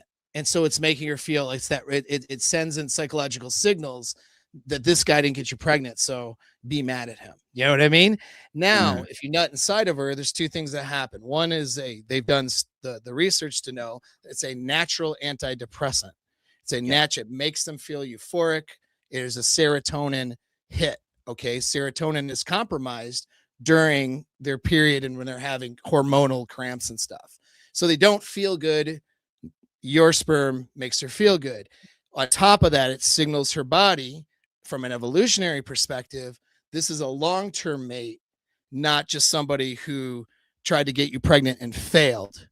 So it calms her mind down on that instinctual level in theory, right? It calms her mind on an instinctual level because her body says, no way, don't reject this guy because you need him for long-term protection, provisioning, as well as mating. And so then she calms the fuck down. There's a little gold nugget for you. It works a lot. So it helps out with their bad behavior. Another way is this too. If you're on TRT and your sperm count is 0, then fill her up. You know, yeah, better get that check though. I know some guys. Yeah. So many guys gonna come next week like my girl's pregnant. My girl's pregnant right now. Yeah. And in my opinion, a good game thing to do, like you should know everything about your girl to include what her cycle's doing. If you're in an LTR, right? You know, I'm not talking about someone you're casual with, right? Let's hop to 3, which is important. Tactical empathy calibration. So this is reading her signals. I mean, you did a whole course, body language mastery, still available. People can pick up. I have stuff and my stuff for that, all about reading people. Reading people is critical when you're in relationships. Some guys are so oblivious to what their girl is thinking, feeling, or whatever, and they think it's like alpha to not know these things. It's fucking stupid, is what it is. It's poor leadership is what it is.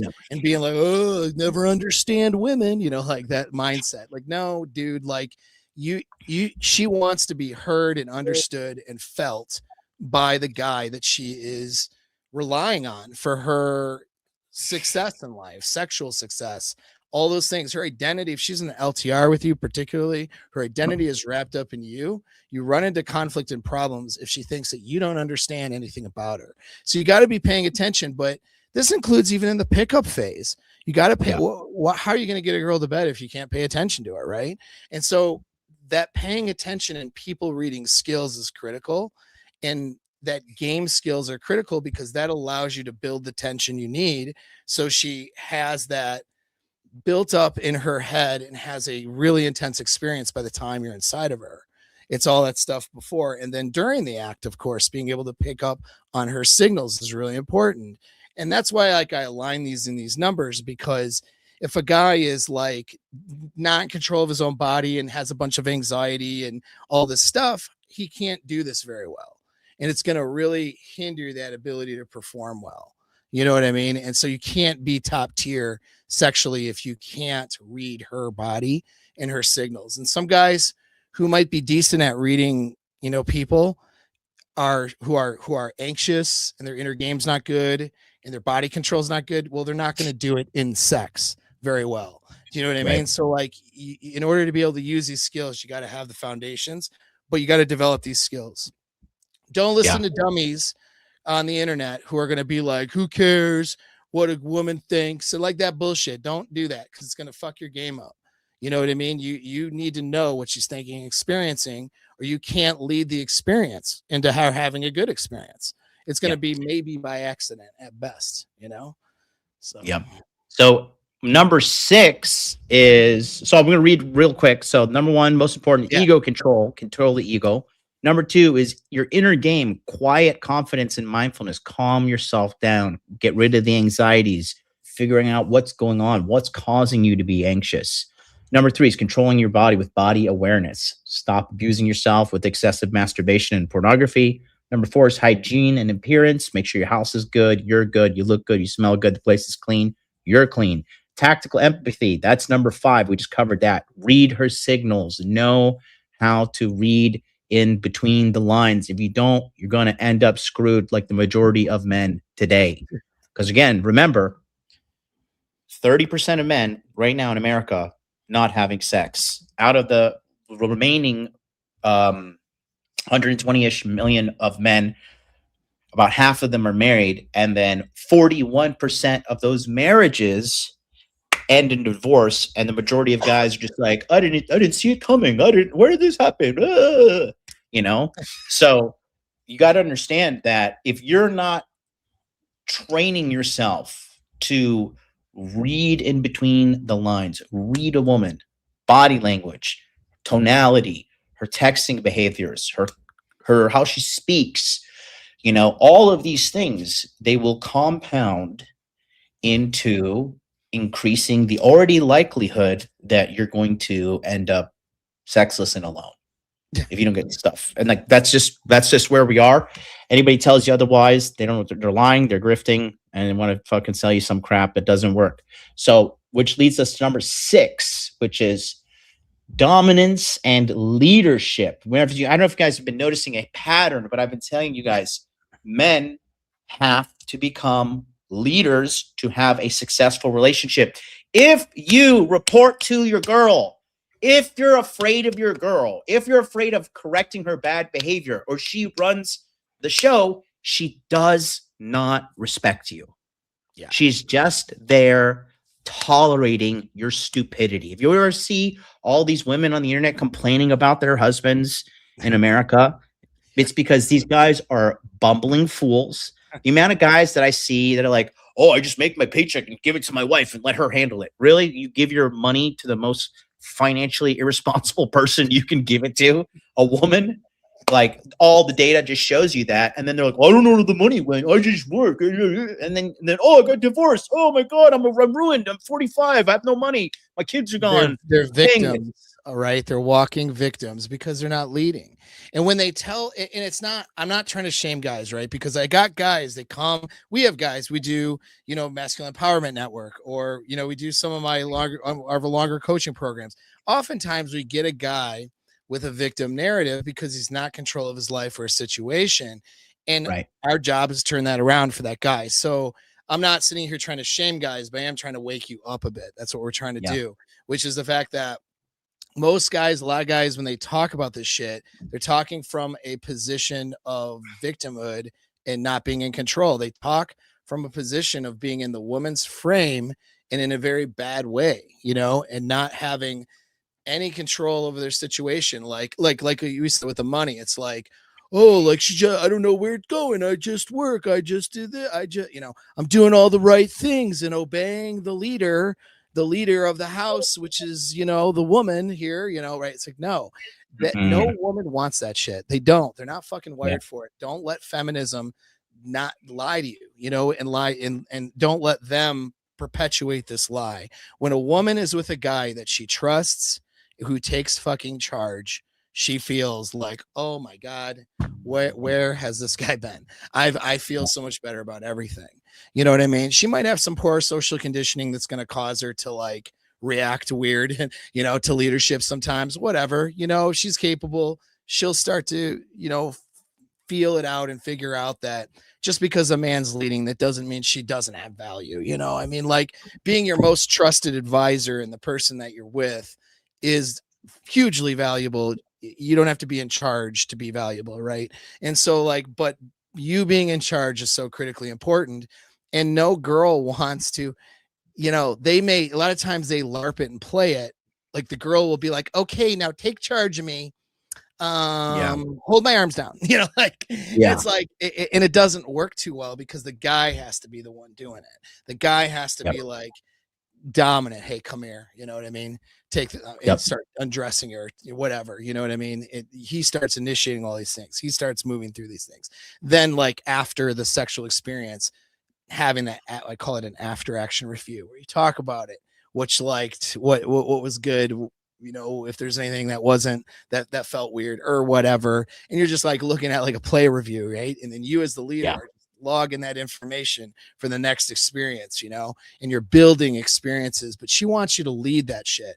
When I hear guys, like I read a tweet the other day, or, a lot of these Reddit's posts from dead bedroom stuff, like, like, oh, well, she doesn't do this and she doesn't do that. And it's like the stuff, how she, and then she doesn't, I hear this all the time from guys, and she doesn't initiate as much as I would like. And it's like, I understand, having a girl initiate sometimes. Okay. But here's the thing. These guys are talking from a place of, I'm waiting for the sex to happen to me. Oh, she didn't give me a blowjob. Oh, oh, she didn't do this. You know what I mean? She didn't. It's like, you're not leading her to do those things. That's the only reason why she's not doing it. Most of the time, she's not doing something because you're not leading her to do it. That's it. It's literally that simple. She wants to be told what to do. She doesn't want to have to Yep. make decisions and wonder if it's going to be good or not, you know. And guys get into this pattern because here's what happens with the 2/3 of girls who can at least orgasm during a sexual encounter with the guy that they're with. She had figured out her math problem formula in order to orgasm. So she's like, I have to be on top and I have to finger myself like this, or I have to be in this position, or she figures out her own formula, usually some shit some other guy taught her, right? And then she's like teaching you the formula because you don't know what the fuck you're doing. And then you're just like, okay, so up, down, left, right, you can, and then that gets her there, but if I don't do it just right, she gets frustrated, mad because she didn't come that time, all this weird shit. Instead of just like, she's having an orgasm because you fucking said so, because you control the scenario and you're also paying attention to her body. And so you know what her body's doing, and you can tell when she's being aroused and climbing towards that apex of orgasm and having that pleasure dump, or when she's not, you know what I mean? And you can tell, and you're just moving in that direction. It's not to say that you shouldn't have a girl help you or share what she likes, but the point is you lead. When you lead, she shuts off her brain that's trying to control everything. And all of a sudden, these orgasms and pleasurable experiences and all these things start happening to her body. You know what I mean? And so you got to fucking lead, and guys don't have the confidence to do it. They don't know how to say. They're like, how do I give a girl clear direction in the bedroom? How do I fucking, tell her what to do? How do I talk dirty to her and talk in a way that's, you know what I mean, without sounding stupid, right? Like, these are all skills to learn. And so you need to direct those skills there. Anyway. No, it's all good because I'm just looking at some data on the side here, and it just, again, gentlemen at home watching us, for the people, we got 100 people plus watching us on all platforms right now, and there'll be thousands after this. But what I want to clearly break down to you guys is you have to understand, if you do not learn how to be a leader, your life is going to suck. Okay? You have to learn to be a leader as a man. It's mandatory. Just like you have to learn how to make money, you have to learn how to invest money, you have to learn how to save money. Okay? Everything you have to do as a man, I mean, a lot of it all boils down back to leadership, because without internally leading yourself, you cannot have a frame. If you don't have a frame, you cannot create your own world. And if you can't create your own world, you don't have something special to invite people in and kick people out, right? Because you're the gatekeeper of access to you. Like, for me, my life is fucking amazing, but I grew up dirt poor. I used to be a dirt poor fucking premature ejaculator, quite literally. And through years of working on myself, working with people, working with fucking Paul. Paul helped me get through one of the hardest times of my life. And, by having, because I could have done the same thing and be like, back then, like, oh, fuck you, Paul, I don't need help. Like, I'll figure this out. I'll just fucking, and then you become a calloused old man with bad advice on the internet, corrupting the youth. And, there's a few of those. Well, right? Because no, it's true, man. They're the equivalent. Because you're seeing it with women now too. Like, I just saw an influencer the other day, and she's a girl. She's clearly on some steroids, and she's like, at the top of her list, she's like, no boyfriend, phone on do not disturb, girls trip in 3 weeks, da da da da da, no boyfriend, blah blah blah. She has no boyfriend twice. I'm like, tell me what's really on your mind. Like, happy women don't do that. No. And she's just another example of an American woman who lacks the skills, lacks the ability to attract and keep a quality partner. Getting fucked by a Chad means nothing. You just got pumped and dumped. To keep a high value man is the real W for a woman. And same thing for men too. Keeping a high value woman. It's an ongoing process. Nothing in life is eternal. You don't just make money once and then that's it. No, you make money, you have to keep making money. You don't get a good body once. No, you have to go back to the gym. You still have to eat protein every day. You still have to maintain your calories. You can't be boozing and drugged out of your mind and thinking things are going to just magically work out. If you think things are going to magically work out, that's the dumbest thing you could ever think. Nothing magically works out, especially for men. You have to have a plan to acquire skills to get what you want. And if you don't do that, you're not going to get what you want. And if you're not going to get what you want, you're probably going to be working for somebody who's using you to get what they want. That's life, That is. you know? So, Well, I want to point out that so far we're about to get to number 7. 1 yep. through 6 were all just self-development and being a stronger, better guy. If you look at it, we applied the concepts to sex, but like dominance and leadership is something you should have in your life as a man in general.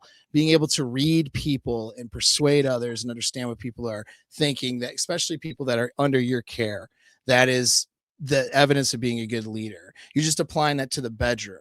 Not looking like shit and living in squalor is pretty basic. That was number 4. We start going through these things, having, body awareness, but also that pertains to, being in shape, being healthy, those sorts of things. And right. And having good inner game. Like, notice that the most important things to be to reach the top tier in terms of sexual capability involves just being a masculine dominant man and having all those qualities.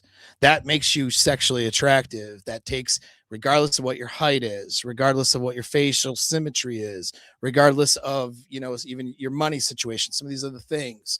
And all of those things like money, controllable things like money situation and career, those things accelerate when you have these qualities. You know what I mean? So like the same things that you would accelerate your life as a man are the same things that make you sexually attractive. And that's your foundation. Now, 7 through 10, we'll talk more specifically actual sex stuff. That's the things that guys want, but they're not willing to do 1 through 6. That's the problem, right? And so like they want to know like what's the technique, what do I do with my finger or whatever, but they don't want to know how to get there, because the reality is, here's the thing. When you have 1 through 6 already lined up, right? A girl's going to help you. She's basically going to make herself come or just come on you. Like, she's going to have this experience with you because you're an attractive guy she wants to be with, and she has all this tension built up and she wants to be with you. So like the sexual skill part, I'm not saying not to learn it. I'm saying you obviously learn everything, but that's, guys are like, look at people like things, and we think like fucking robots or gamers or something, and they want to know the up, down, left, right, what's the cheat code to her clit, right? Or whatever. And they're missing the plot, because the game is psychological. And here's the thing, they've done the research and they've shown that for a guy, the physical connection with sex is like more prevalent. In other words, a guy can have an involuntary orgasm if, you know what I mean, he's stimulated to that, even if he's psychologically or emotionally not into it, whatever, you know what I mean? A guy might not be able to stop himself from that, right? Women, now I'll just give an example, and we're going to set aside, this is now getting into controversial territory for YouTube. We're going to set aside the SA, okay, the grape, the SA incidences where a girl does orgasm during those incidences. That's actually like kind of a high number, but there's reasons for that. We'll set that aside for now. The majority do not, right? The same moves that the boyfriend would do in the bedroom that she's into, right? That makes her orgasm is the same moves that would happen in an SA. Like, how many times can you thrust your thinking into her thinking, right? How creative can we get? We can, as it turns out, we can get very creative, but it's like, it's just very nuanced, right? And so like, what's the difference between the same moves with a guy she doesn't want to be with in that moment, right? Versus the moves of somebody who does. What's the difference? It's not, you know what I mean? It's, and guys try to come up with physical reasons. Well, his dick is bigger, or well, this, that, and the other. And it's like, no, it's right up here. It's right up here. It's what's happening during the seduction process. A girl, and this is why like learning, understanding hypnotherapy and stuff, you can make a girl orgasm without touching her through her mind. That's been proven clinically. not just at my house. Okay. But it's been proven clinically. Right. And so like there's papers written up on this. Very difficult to do with a guy. So what that means is it's not saying it's all psychological. There is a physical connection, but it's what's happening in her psychological framework is critical to the experience she's having. And that's where guys need to focus. I'm not saying don't learn the physical stuff, but there's too much emphasis on that and not enough emphasis on creating the sexual tension and creating this seductive experience and creating that whole thing. You know what I'm saying? And so at any rate, I just wanted to notice going back to it, 1 through 6 was just shit you need to do as a guy, period. Like, and now we're going to get into like maybe some more game stuff in the bedroom, Well, I just want to really clearly reiterate some things too.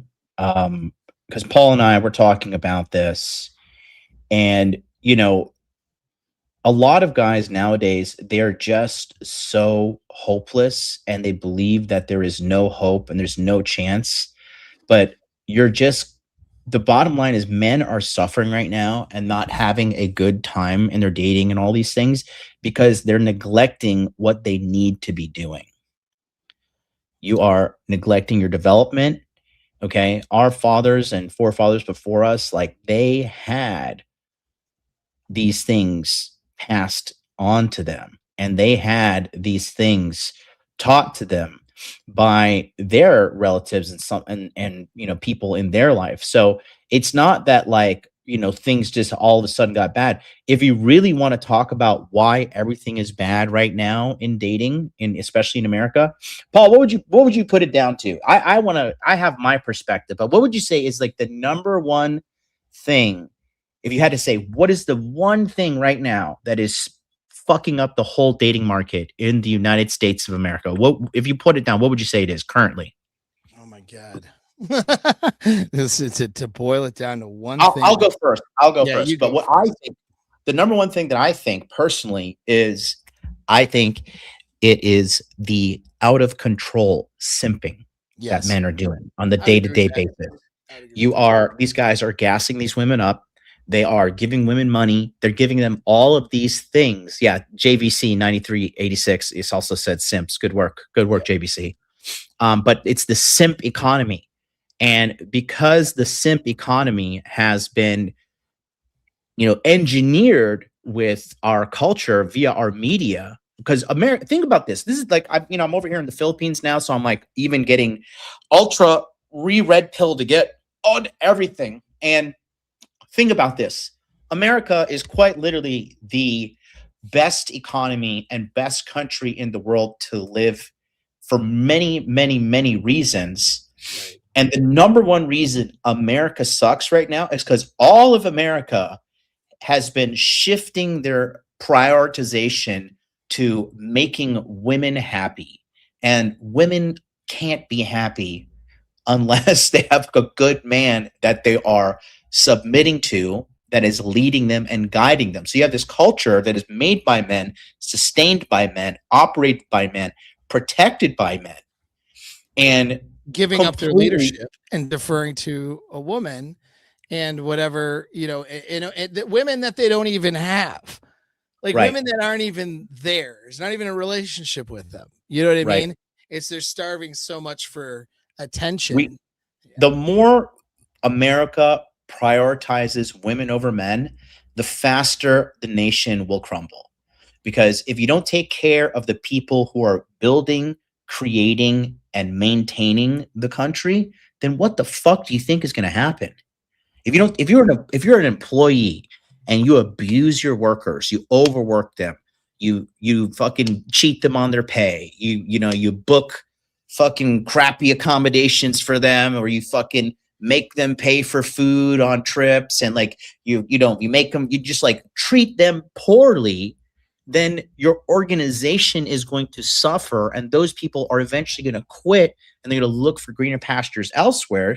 That's why America right now with men for the last 10 years have had the passport bro movement blow up, because guys just like, you know what? I will go live in the fucking jungle of the Philippines because at least this chick won't call me a fucking loser every day, and run around and cheat on me and tell me I'm a piece of shit. You know, like I'll go live in the jungle. I will go and fucking figure it out. At least I'll be happy and I can live off of my retirement or my disability or VA, whatever. Choice. It really is a viable choice for a lot of guys. Well, I mean, it's a logistical, it's a logical conclusion. It truly is. It is. And so the crazy thing about this, men are suffering on the front end, but the thing is, men always figure shit out because we're men. Yeah. Okay. And I think another thing that a lot of things aren't ready for, I'm interested to see how this is going to work, but I predict, Paul, in 2 years, by 2028, we're going to see some mainstream sex dolls hitting the AI sex dolls. Yeah. In 2 years. Dude, what you could have done with AI in January 2025 and what you could do with AI now, April 2026, is terrifying. It is terrifying. It is fucking. I know. It's so crazy. Like every day I wake up and I force myself to use AI. Literally in the morning, I do it like 2 to 3 hours. I study AI and I just figure this shit out. Because if you're not figuring this out, you're so done. You are fucking cooked.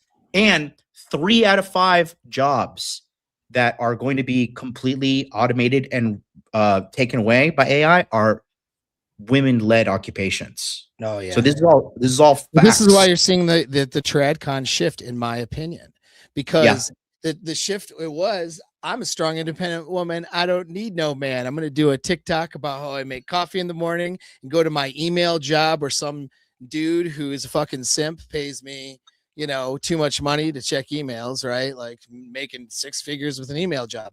Well, now the economy's changed and business is going to move. They're not altruistic. They're going to move towards what's going to further their bottom line, especially in a struggling economy that we are in. And women are losing their jobs. And now that's what you're seeing now is like, fuck, I couldn't have my $75,000 a year email job and then sort of, just mate switch from guy to guy who pays and subsidize my entertainment life.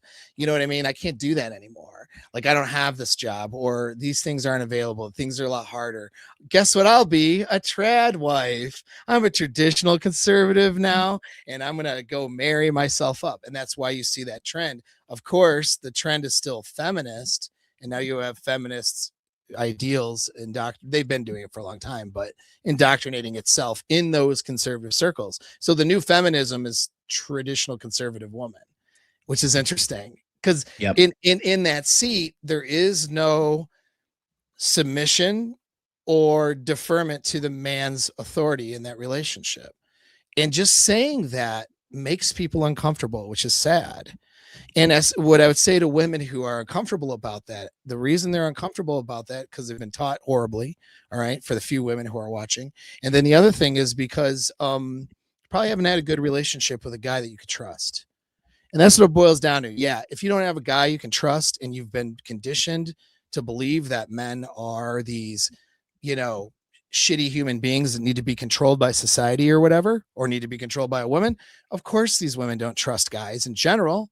And then the amount of simps that are in the world, women don't trust simps. They shouldn't trust a simp. You can't trust a simp because he will say or do whatever he thinks he needs to say or do in order to get some attention from a woman, instead of being a leader and making decisions for himself and setting boundaries and standards and having real discussions with people, whatever. Right. And so, it's insane.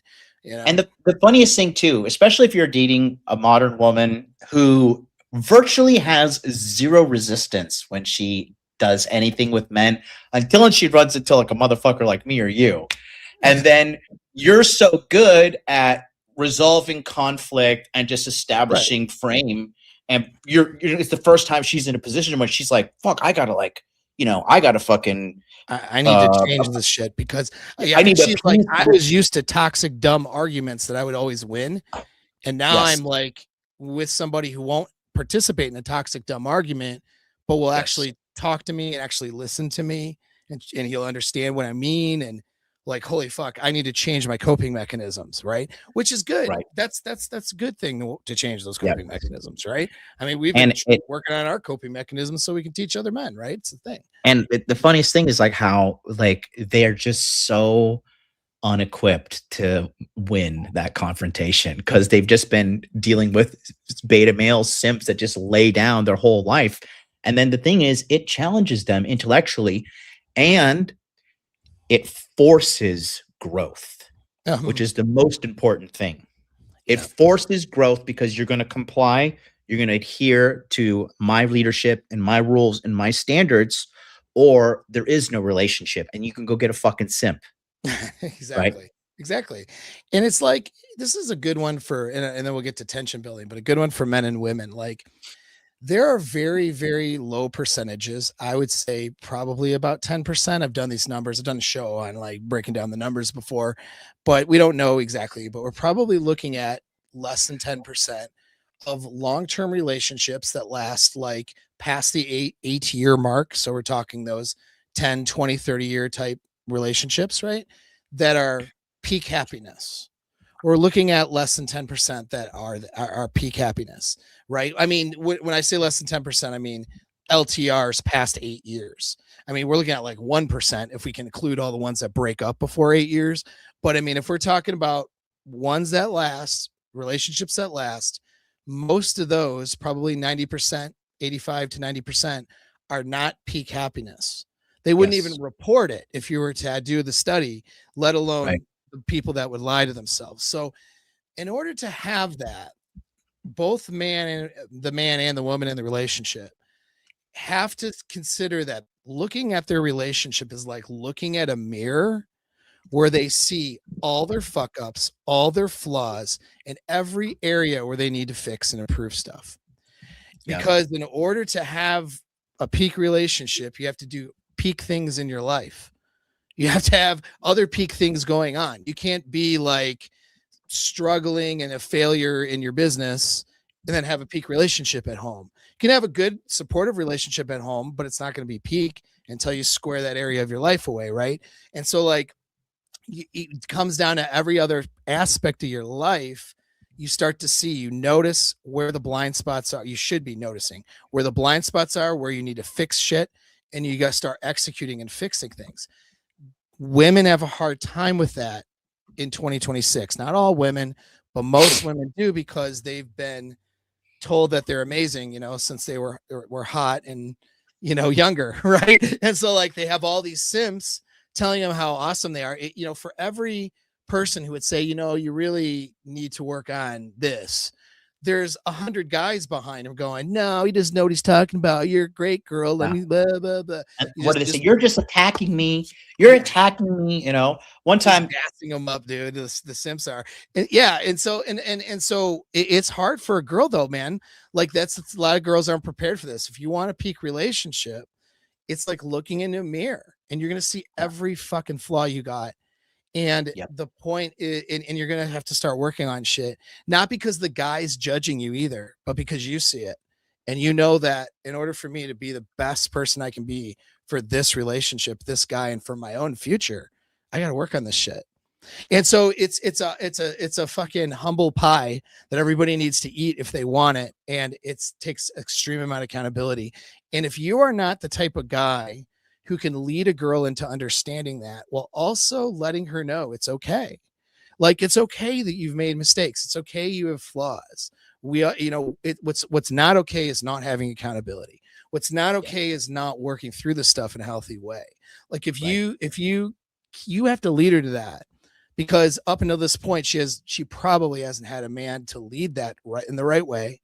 So she's been doing what the default is, which is protecting herself from criticism and shame and guilt and not wanting, trying to be good instead of seeing the problems. You know what I mean? Right. And so even the best of women, you know, with good social conditioning, who grew up with good families, stuff like that, maybe who's worked through shit with the therapist, those women, right? Like they're missing these things. They need your leadership.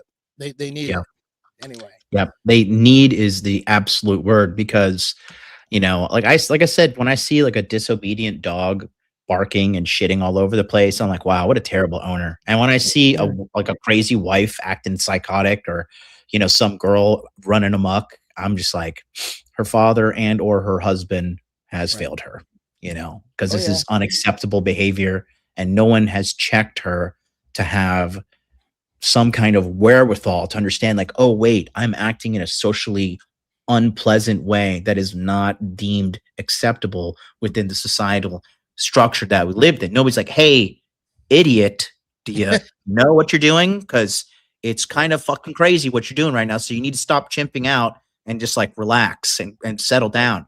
And as a man, you're gonna have to do that with your kids. You're gonna have to do that with your dog. You're gonna have to do that with your pets. You're gonna have to do that with people who disrespect you. If you own a company and your employees start talking crazy or get wild, you can be like, hey, listen, can't be You really represent this showing up company. late.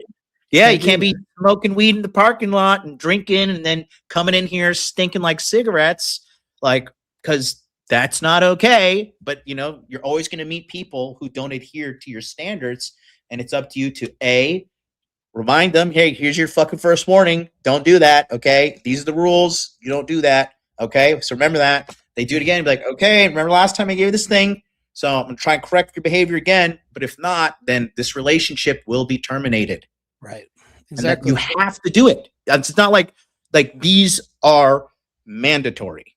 And if Yeah. you don't, you're going to be just like the average guy. And another thing is this too, when you're out here, guys, just, man, it's just so, I understand, because it's hard for guys to convey, or it's hard for guys to even know what good information is these days.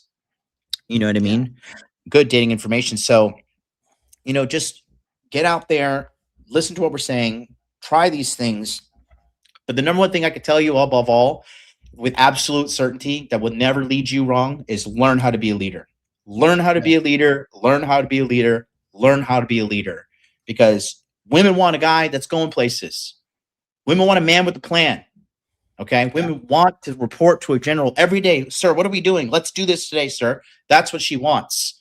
And if you can't do that, or you're a guy that's not a respectable leader, then she's going to not respect you and eventually terminate the relationship and or cheat on you. 100%. So let's go to the next one you have. Yeah. Tension building. So now we're getting Number into 7. more of not just general, but definitely more sexual game stuff. And this is building that anticipation, doing that push pull, building that emotional and sexual and physical escalation, learning how to flirt and talk with a girl in a way that's, not so sexual in the beginning of the dating experience that she's going to be like, this guy's a weirdo, but like just at that sweet spot of making a girl feel like, okay, this is playful, this is fun. He's igniting those sexual areas of my brain, and igniting the sexual areas of her brain long before the act of sex, and then properly escalating and building that tension, and then building tension in the experience. You know what I mean? You could be starting off, let's say, teasing her a bit, going nice and easy, and then move into going hard, more dominant type of things, right? And more physical, and then back off, you know what I mean? And let her kind of recover, catch her breath, then go forward again, right? So you do the same kinds of push pull that you do in seduction prior to ending up in the bedroom, you can do in the bedroom too. And it creates this roller coaster of an experience. She shouldn't be able to predict what you're going to do next, even if she's been married to you or something like that for years, right? Yeah. She knows a lot of your moves maybe, but she doesn't know which one's going to happen, how it's going to happen. And every now and then there's some variety, and there's only so many different ways to have sex. I mean, there's a lot of ways, but if you're with somebody like in an LTR, you start running out of new shit. But it's not about coming up with new shit. It's about the way you're doing the old shit and building that anticipation and that tension. That's what keeps her on edge. She should not know what's coming next. What's going to happen is, like, what happens with girls is they retreat into their head. If they know what's going on next and they don't have tension, it's like, do I look stupid right now? Maybe I kind of look fat. I wonder if I forgot to turn the oven off. I find it, you know, this is what happens when they start getting into their head and start disassociating from the sexual experience, because there isn't enough dominance or tension. And so, you know, if she doesn't know what's going to happen next, and she's like, oh my gosh, that feels good. Oh wow, that's like really rough. Or whoa, here's a lot of compression here. Oh, there's not compression. Oh, we changed positions. Like, and then this roller coaster of emotion where she's, bam, I just had an orgasm. And then it's like, holy shit, I'm having another orgasm. Like, what the fuck? I just had one. It's like, and it's just like, you know, this up and down push pull is what creates, like, that's how you create multiple orgasms. And girls have never experienced that, because you know how you're not just going, like, we'll do a little visual here. You're not just doing this for an hour. You know what I mean? You're doing something, and then you're pulling back, and you're changing directions, you're changing things, and then you're adding more tension or doing something else, right? You're putting more intensity, then you're backing off of the intensity, you know, like, and you're doing that through teasing and foreplay and into the act of sex and all that stuff and all that sort of thing. Sometimes, like, sounds crazy, but like, so you can start off with very little foreplay into sex, and then back off of sex into foreplay, like just throwing things out there. But there's a lot of push pull you can do, and there are a lot of things. The whole key is to build that tension and anticipation in her mind. If that anticipation is high, like high, and she doesn't know what's going to happen next, and she's excited, and she's, you know, she has all of those tense feelings, but in a good way, that's what leads to these intense experiences, the best orgasms she's experienced, you know what I mean? And Yeah. and having that frequently. So that's a game thing. And I don't, you know, there's technical ways and a lot more to get into that. It's really just in a coaching scenario, we'd have to do that. Mhm. So it's too much for YouTube, but knowing at least the concept of tension building and push Right. pull, and, you know, knowing how to sort of like hold your gaze, slow your voice down, you know, those sorts of things, right? To build that anticipation is really powerful. And if you know to do that significantly before, then the Mhm. event is where is going to be amazing for her. One thing you could do to raise tension, then we'll go to the next one also, is, you know, a good way to do this is if you watch some James Bond movies, he always makes a sexual innuendo that isn't too overt. You know what I mean? And if Yeah. you can time it right and say it right, you're building the sexual tension that is going to be eventually released in the bedroom too. So if you can build the anticipation, whisper in her ears, touch her neck, you know, be seductive, get her going, right? Right. These things are a huge, huge, huge added bonus, compared to like the average guy who's afraid to tell her what he wants to do and what he wants her to do to him. Because, you know, ironically, is if you are a guy and you just like use her body and like you just like selfishly bust your nut and you just focus on your pleasure only, ironically, that works too, because her pleasure is your pleasure. Right. Like women get off more on the fact that you're getting off, Right. because women have insecurity too. Like if you're having sex with a girl, and you can fuck with their heads if you want to do this. This is more like evil game, but don't do this. But you know, if you like, you make a girl come, and then you're like, I'm okay. Like, you know, don't worry, I don't want to come. She's gonna be like, wait, what's going on? She's like, what do you mean you don't want to come? What's happening here? Yeah. Especially if she likes you.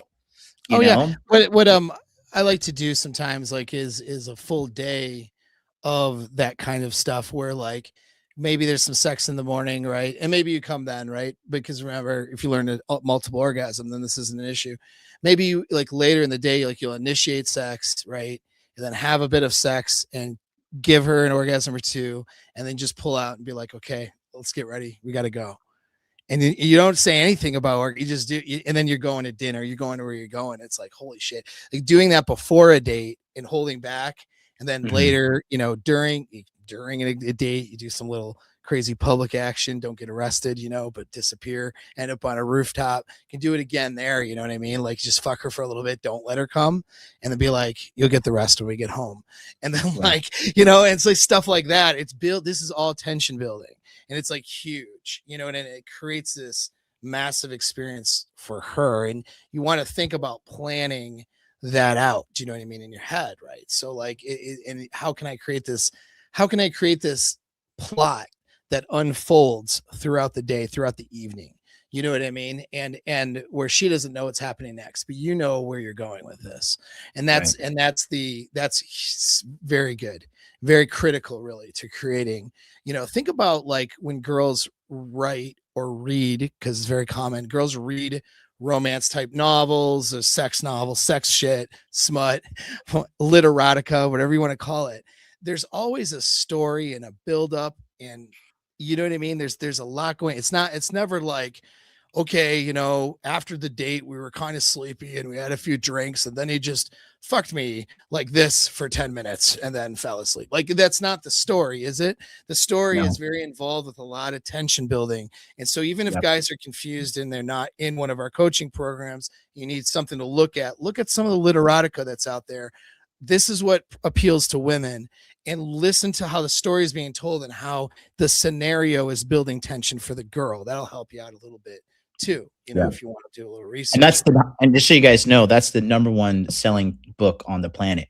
The highest amount of books sold are female like erotic novels. That's Yeah. the number one by a Right. landslide. Too. Yeah, By for a sure. landslide. That's porn for a woman. Not that women don't watch porn, because they do, but not all women do, but a fair amount do. But what if you even like porn for women? I've just done research on it. Like porn for women is usually more of a story unfolding and a Yeah. lot of tension building, even in that sort of sex scene or whatever, versus like porn for guys, which could be like, I don't know. Then he did this fucking whatever. I don't get into it, but porn for guys can get all crazy and weird because guys are porn brain a lot of times, right? That are watching it. But the porn designed for women is usually an unfolding story.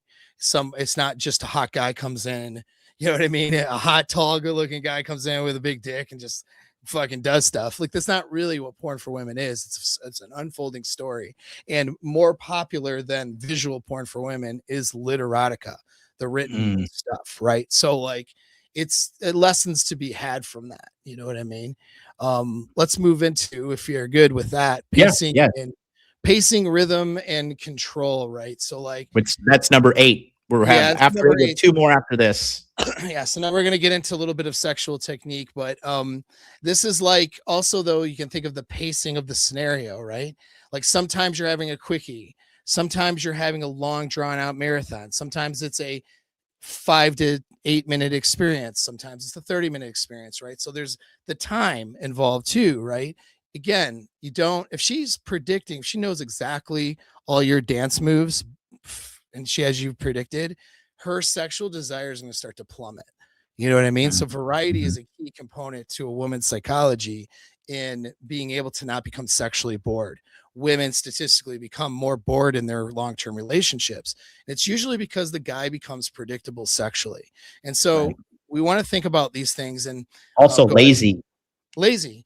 Well, right. And somebody mentioned that in the comments, and I responded, laziness is a cope for men. See, when a guy doesn't really want to face the fact that maybe he's not the best fucking lay, right? Instead of solving the problem, he just reverts to apathy. And it's just like, well, Mm. we got a good relationship. We just have sex, it's fine. Like she loves me. Or they'll revert to like, well, I don't care, whatever. It's her responsibility to figure it out. You know what I mean? Just bullshit, right? Bullshit stuff instead of being a leader. And so, in improving skill set. So, yeah. So you see that, you know what I mean? That apathy, and that's going to kill you because you have to think about these variety things. And then getting to know her body, like using, we're going to get a little graphic here. Hopefully we won't get this too banned, but like, it's like doggy style and your balls being able to hit her clit, for example, or knowing how to stimulate her clit from your pelvic region and pubic bone, or if you're a little wide, you know how to do that with the base of your cock. For example, when you're during the act of sex, how to stimulate her G spot or A spot. Maybe you're going in and you're going like deep, and then you're doing rapid but short strokes. Maybe you're doing long strokes. Each of these different things create an effect. Again, all behind a paywall. If I get into too much detail, YouTube's going to cut us off. But these are things that involve pacing. Sometimes hard and fast is good. Sometimes slow and methodical and teasing is good. It's knowing where to place it, given the environment, the mood, where she's at. And then again, back to that push pull. Maybe you're starting off a certain way and then you're moving into something else, and then you're coming back. Maybe you're creating a really fast orgasm right away, so then she's extra sensitive, and then maybe you're pulling back and then using something a little bit slower, building up to number two. Like there's a lot of different ways to stimulate somebody, and that's what makes it endless variety. Do you know what I mean? But if you understand the pacing of the event, including like the event, think of the event as an entire evening or day, right? Like maybe you're not waiting till the end of the night when you guys have had dessert and are full and sleepy and maybe had a few drinks or whatever. I don't drink, but my girlfriend doesn't drink either. But like, if for those that do, right? I mean, that's maybe not the optimal time to finally, roll over. Maybe it's in the morning before you start the day. Maybe it's doing some quick events prior to, or maybe doing a big event before going out, even before getting ready to go out, because obviously she'll have concerns about her hair and not want to look like she just got slammed, right? So like, it's creating this variety of experience. But how do you pace your day? How do you time it, right? Knowing her hormonal cycle, to know when your timing is going to be good for more frequent sex versus having to pull that back. Do you know what I mean? And then create more of a sustained experience, right? So her hormonal cycles are important too, like just all the stuff. Do you know what I mean? And so yeah, and that's a generality. I don't think we want to get into too much detail for YouTube, but this is something to consider. And knowing her body is really good with that. Pacing is and then there's other things again, like pressure and compression and restraint and freedom and different stuff. Do you know what I mean? And anyways, it can get really detailed, but this is a good place to start. Exactly. And so with that, we're going to go to the next one, which is number 9. This is sexual skill and technical proficiency. And so this is when you just kind of, each girl, it knows her thing that she likes. Like, for example, some girls like when you bite on their neck when you're having sex with them, and they like when you chew on their ear or bite on their neck. Or some girls like their nipples licked. Some girls like a variety of things. It just depends on what the girl is, and it's up to you to find these things out. Again, going back to the leadership, the dominance, right? Because if you don't figure these things out, then she's going to be left desiring. And you really don't want to be in a relationship with a woman desiring anything but you, right? And so that is part of the proficiency thing. Paul, what do you want to add to that? Yeah, that is very good summary. I would say though, and it mentioning too, like that every girl is different. There are certain universalities, but how those apply is going to apply different for each girl. Another thing to keep in mind too, though, is that most women have had a series of more bad sexual experiences, or at least bad partners, for sex, than they've had good ones. So there's a lot they don't know about their own body. So you want to consider, if you're a regular sex, companion for this person, that you are in an exploratory phase of discovering things that she doesn't even know about herself. And that can be a lot of fun for her and for you. And that does establish you as a very memorable guy. We'll put it like that. If you are finding things about how she ticks that she's never figured out before, and you're causing her to have emotions, feelings, and stimulation and orgasmic experiences that she's never experienced prior to you. Well, you Right. kind of establish yourself as a hypergamously best guy, even if you're Yeah. struggling in other areas of your life. It is the way it is. Do you know what I mean? Yeah. And so this is how you end up being a girl's best. But one thing, a danger guys have, is they focus too much on the technical side of sex and the anatomy and all that. Again, back to video game type thinking. Like, they're like, what's the cheat code? What buttons do I press? Yeah. It's psychological. I mean, Yes. the difference between a girl orgasming within 60 seconds of penetration, and I'm not saying this like in a cavalier, in a way that's exaggerating, being No, very you're, yeah. serious here, okay? Yes. Like, guys, but a lot of guys haven't ever experienced that, so they don't know what that means.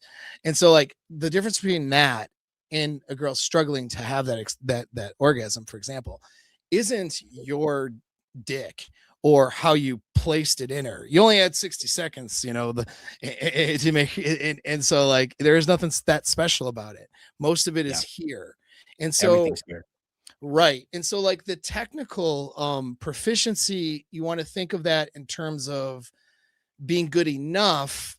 Not that you can't always be better, but you need to reach a minimal threshold, not a maximal. You know what I mean? Like, so in other words, like, you can't, handle her clit, for example, in a way that's destructive and painful or weird and not working at all. They has to meet a minimal threshold of feeling pleasurable.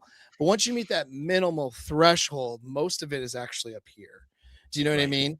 Now you can Right. increase those thresholds on a technical physical level, but it will not increase if it's not done in combination with what's going on inside her mind and her experience. And so in her her mental and emotional state is so critical to the sexual skill. You know what I mean? And it is the difference sometimes, but a lot of times, between a girl having a bad experience or just a lukewarm experience where really maybe she just doesn't have like really good orgasms, and then having a crazy experience with some guy. A lot of times it's not the difference between the technique or the anatomy or size or any of that kind of stuff. Even though they think it is, they'll be like, oh, he must have hit this area better because everyone defaults to this, right? The reality is, a lot of times it's not that at all. It's just it's the psychological framework and the Yes. mental game that brings them there. So that's the big part that I want to warn guys. Technical proficiency is important though. So you want to learn about the girl's body. Like, if you don't know what a clitoris does, you can look that up on the internet. This is pretty easy shit, like, I mean, this is like, it feels stupid even talking about it, right? Because hopefully guys know. And if they don't know, They don't. They don't. It I feels know they stupid to don't. us because we've mastered this stuff, but the average guy is just so out of touch with anything that gets Yeah. them. Because I mean, this is the reality of the average guy right now, and just again, not insulting anybody, but this is the average guy in America is No, I fucking know. obese. The numbers He's add up, right? The average guy in America is obese, in debt, sexless, and or heading towards a divorce. Right. So if you're listening to us, statistically speaking, you probably need our help. Yeah. So listen to what we're saying because we're trying to help you. That's the bottom line. And again, this whole I'm going to figure out on my own thing. No, you're not. No. You're not, because you're not the exception to the rule. You are the rule. Right. And And looking, none of us figured it out. Like, you know what I mean? Like, nobody's really it's so arrogant to think that way. We are human beings who are tribal creatures for a reason. We collectively put our brains together for shit. If I was just on an island thinking I'm going to learn about sex all in my own head, I would be a fucking retard. I wouldn't know anything. You know what I mean? You have to put your mind together you look at evidence, you look at experiences. I mean, I can multiply my experience by a million when I'm looking at what other people are experiencing and data and this piece of information, that piece of information, vetting out what's correct and what isn't too is a big part of it. But, and it coming to us for that, it's like we've been doing that for decades and for years. And between the two of us have helped thousands of people at this point. So like we have all of this, we've done all that legwork, you know what I mean? And that's where you come to people for help. It's just it's a simple solution, you know what I mean? Don't be egotistical and be like, I gotta do this on figure this out myself. Like, guys don't figure it out themselves. They end up lying to themselves, having a lot of mythology, stuff like that. Because a girl doesn't want to hurt your feelings, so she's not going to tell you the truth. You know what I mean? And that's the thing. And she might not even know the truth. If let's say she's a girl who hasn't run through the whole town, and she has a handful of sexual experiences, few partners, whatever. They've not been great. And then you're another guy who's not been great. She just thinks that sex is a low priority. How many women have you seen in marriages and in relationships? Not, usually they're not, younger women, but usually like women in their 30s. They're like, well, sex is sex. It's just not the only thing. It's not really, they think it's not a priority. Why do you think they think that? Because they're not having good experiences. They're having very low level to mid level experiences. So there is no like big enthusiasm. You know what I mean? When a girl is having a peak experiences frequently, it's like, it becomes a healthy addiction if it's in the context of a good relationship, but it comes an addiction. It's like, I need this, dude. Where we haven't done it in a few days. What's fucking going on over here? You're not running into this dead bedroom shit. You know what I mean? And so like it's at any rate, it's the sexual skill, the technical proficiency. You just got to bag your ego and look some shit up. You know what I mean? Look at what the entire organ of the clitoris is. It's not just the nub on the outside of the body. Look at things like why G-spot stimulation works, why A-spot stimulation works, right? What, consult with people. Like, I can tell you other things. Like, if you're a dude who's, like a little below average in size or whatever, guess what? There's positions for that. There's shit you can do. There's so many things you can do to be the dominant guy in the bedroom. It's not, doesn't come down to these physical traits. It doesn't come down to, like looks maxing or some special technique. It's learning, it's just learning this big picture stuff. Right. And the technical proficiency stuff is rather, easy to learn when you have a good source. I guess that's the point. And you have like a couple guys out there. I mean, my sexual psychology stuff I talk about, I will be talking about that. We talk about it behind a paywall in our coaching. Guys, I'll plug Sterling Cooper. He has good courses on that stuff. Like, it's out there. The knowledge is out there if you guys are seeking it out. But don't be, you have to seek it out. Don't assume shit. Just fucking look things up and start learning.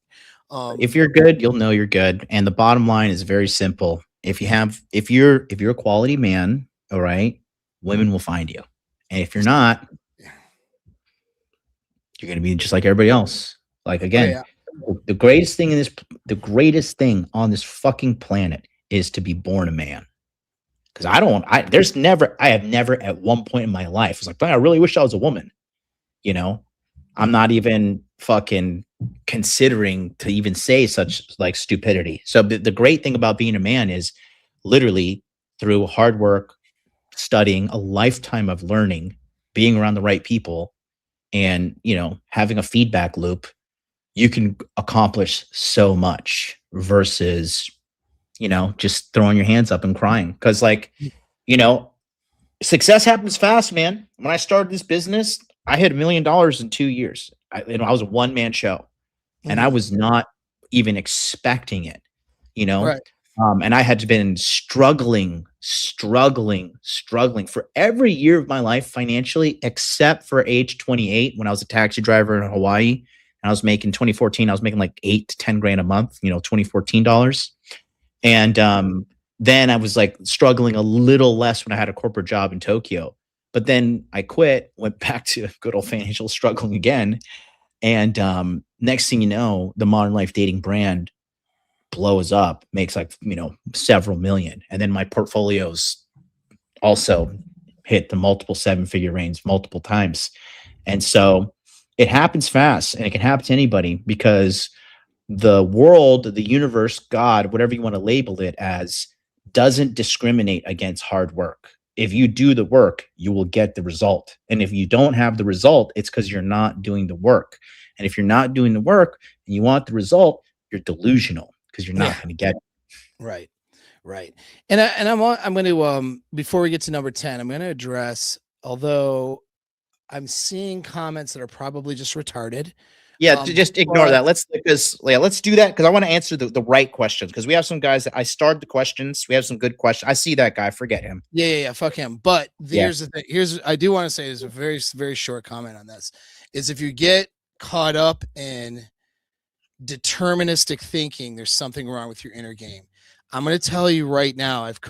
I thought, let's just I talk don't think about they know what I don't think they know what deterministic thinking is. You okay, dumb it like, down. or like they, all right, you're right. Like where it's like, oh, my success has already been predetermined by my dick size or my height or my facial features or my age or whatever, right? It's like I can't be successful with women because, well, my something about my anatomy or something about something I can't fix, right? That's deterministic. That is not true. None of that's true. Okay, your inner game has been fucked over by the internet. And Yeah. I will say from experience, all right, because I'm not whatever, it's not that important, but I'm not a small dude. I personally had more emphasis on things like size. I'm only mentioning this because a lot of guys have concerns here and they don't want to say it. Okay. So guys have concerns about size. Because I'm on the bigger side of things, I thought that was why things were working out so well, right? And as it turns out, had nothing to fucking do with it. I mean, I could have been half the size. It would have been just fine with everything else in line. I know this because I've trained guys of all different shit now, all different sizes, right? Guys who've come to me with concerns, guys who've had physical disabilities, even that's hindered their way of having sex. Like I've had multiple guys who've come to me who've been paralyzed, or they're missing a leg or some of these things like where they're physically have an issue there, right? And I've had multiple guys who've been concerned about their size. And when they follow my direction, they end up like blowing a girl's mind because it's all about learning what to do with what you have, and it's mostly what's going on up in here. I'm not saying size isn't a factor, right? Just like height's a factor, but it's a factor. It's like goes back to like why I'm going to learn and do some fight training. It's not because I think I'm going to beat every 300-pound MMA monster in a fight someday, right? If you're thinking like that, you're retarded.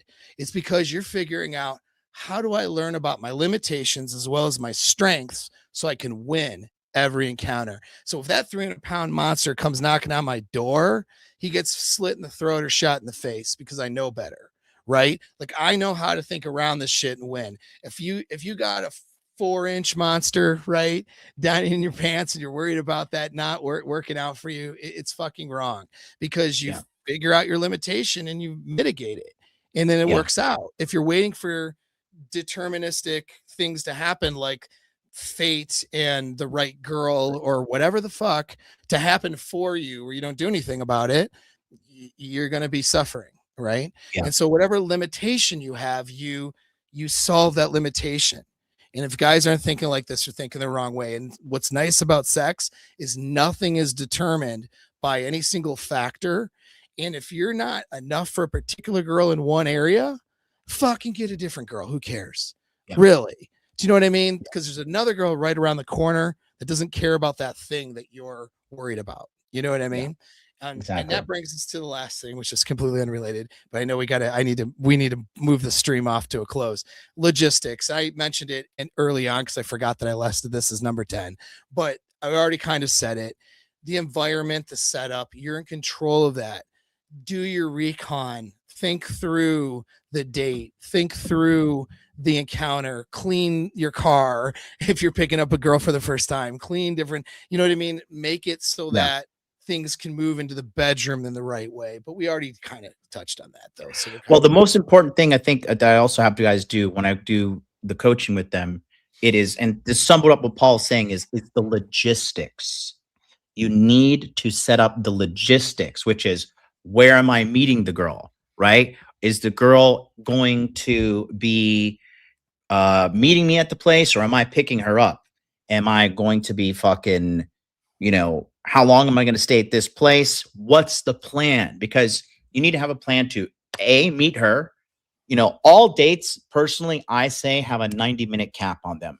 You don't want to give them too much, right? And after 90 minutes, she's going to know whether she wants to fuck you or not.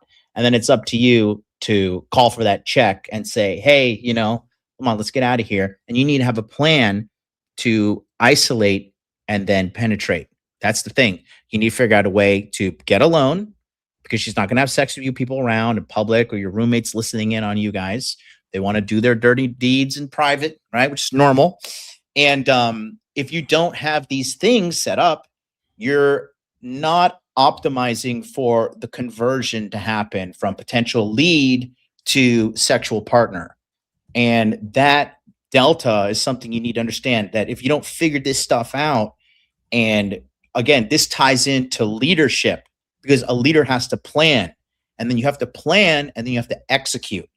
And if you don't have a plan and you don't have a plan to execute on top of that, then you're kind of just letting things, go by the wayside. And there's a way to structure these dates and set things up in a way that increases the probability of you having sex versus just saying, oh, I'll figure it out, laissez-faire, whatever, it'll come my way eventually. This is not the case. It's not the case whatsoever. And if you don't have a plan, you're going to lose to a guy who does have one. And it's incredibly important that you understand that. So another thing I do, I tell the guys on coach them, it's like, give me your address. I pull up on Google Maps. I'm like, okay, there's a Buffalo Wild Wings over here. There's a fucking tiki bar over here. There's some cocktails over here. I'll type it in AI. What are some specials and cheap deals in this area? Be like, fucking this place has 2 for $20 margaritas. This place over here has good frozen yogurt.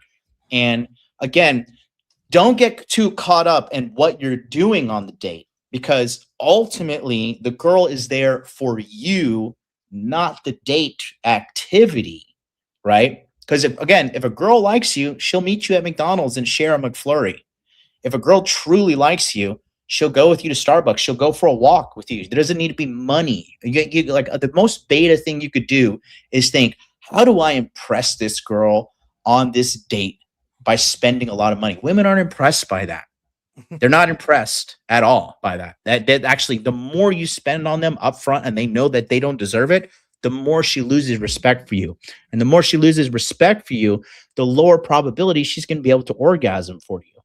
Yeah. Because it's all psychological. That's the big difference between being a guy with a plan versus not having one. So those are the top 10. We're going to speed run through some of your questions real quick. Christian Martin says, I'm not even trying to be funny. Do women look at you as weak if you eat vagina? No. That's just I think that happened in the black red pill space, dude, where it became a rumor. No, I mean, whatever, not every guy in that space thinks that way, but no, that's all bullshit, man. The analogy I use is this: if a simp or beta retard brings a girl flowers, then it's a simp or beta retard bringing a girl flowers. If I bring my girl home flowers, it's a more dominant guy that that she sees as the alpha male here. Bring her flowers. You see, it's the person who's doing it and how they're doing it. That's what matters. If you're going down, it's how you're doing it and who you are that makes that not some weird degrading or weak sort of thing. And she's not going to think of you as weak for doing that, especially if you're dominating her body. You know what I mean? So don't worry too much about that. Worry about being dominant. That's the thing. And another thing is this, just overly worrying about, being super appealing to women is ironically not appealing. You can't be tiptoeing your way through life, worrying about doing every little thing wrong. Okay. Alien Spawn, he says, I have a weird one for you. In the past, when I try to go out of my way to do great in bed, they left me. When I just try and finish as fast as possible so I can go to sleep, it seems like they prefer. Well, we need more information, but the bottom line is, going out of your way in my bed and then they left me. I mean, it could be a million things why she left you. Well, yeah. I'll say this too, okay, you're going out of your way to be. So what that tells me, the subcontext, is that you're demonstrating that you're trying really hard. please her. Yeah. That's not what you need to be doing. You just need to be the guy, not Yeah. try to be the guy, right? So like it should appear effortless what you're doing. You may have put hours worth of work into figuring shit out and setting up your logistics and all kinds of stuff, right? For a good evening for her. But Right. for her, the experience is the experience of you effortlessly moving her through a sexual experience that's amazing for her. If she feels like you're really trying hard to make her come or really trying hard to give her a good thing, that's going to come across as placating and simping, right? You're Right. just going to create the thing. She doesn't need to know how the cookies are made and she doesn't want to know. Think of Right. like going to a really good like live production or theater or thing or something like that, or even a good movie. You don't know the days and days and hours of shooting what they went through to get this result. You're just enjoying the result, and that's how you want it to be for her. Yeah. Right. Super important. Simply Deep, 1985. Thanks for holding on. He says, question, in your guys' opinion, should wild, intimate sessions with your lady be somewhere quiet, be done partially closed, or fully done in the buff, depending on the move? I think people who have sex with clothes on are fucking weird, personally. Like, I get in there and we're both Sometimes I'm weird. really? That's fucking Oh, weird. yeah. I'm like, But listen, take it all off. Because yeah. I've also been fucking in Japan for like, the last since 2017. So before you have sex with a girl in Japan, you guys, it's like customary. You just both get in the shower, you wash off real quick, you'll Is like it you'll turning be into a whole fucking tea ritual? well, no, you're kissing, you're making out, or whatever, and then you're like Yeah. just get in there because in Tokyo it's humid. You're both walking around. I don't like kissing some bitch and tasting sweat on her neck. It's disgusting, And that happens in Tokyo because it's a humid area when you're in spring, summer for sure, and then like early fall. So I get them fully naked, and you know, I think it's up to you personally. I guess it's preference based. But if you're doing, for me, you tell me wild, intimate session of sex. I don't see clothes on. I see like two people passionately taking clothes off and jumping right into it. Quiet place for sure. Privacy is always good if you're gonna have sex. You just want Of as much course. privacy as possible. Paul, what do you think? I would say, yeah, preferences are the thing here, right? There's cultural things going on. John, you're very hygienic. I am a dirty bastard, so I'm going for shit You and are. doing weird shit, right? So like, I've got crazy stories I'm not going to share, but like, out of respect for my girlfriend, we'll keep even the crazy stories involving her out of the fucking internet, right? But like, Good idea. yeah, yeah. But I mean, that being said, right? I mean, it's your preference and do whatever is going to create that tension and excitement. Some people really like if you're public, for example, if you're like sneak off to a park or you like pull over somewhere in some dangerous spot and you're in your vehicle or something, right? Probably not taking all your clothes off. You know what I mean? Yeah. The idea is to have variety in some way.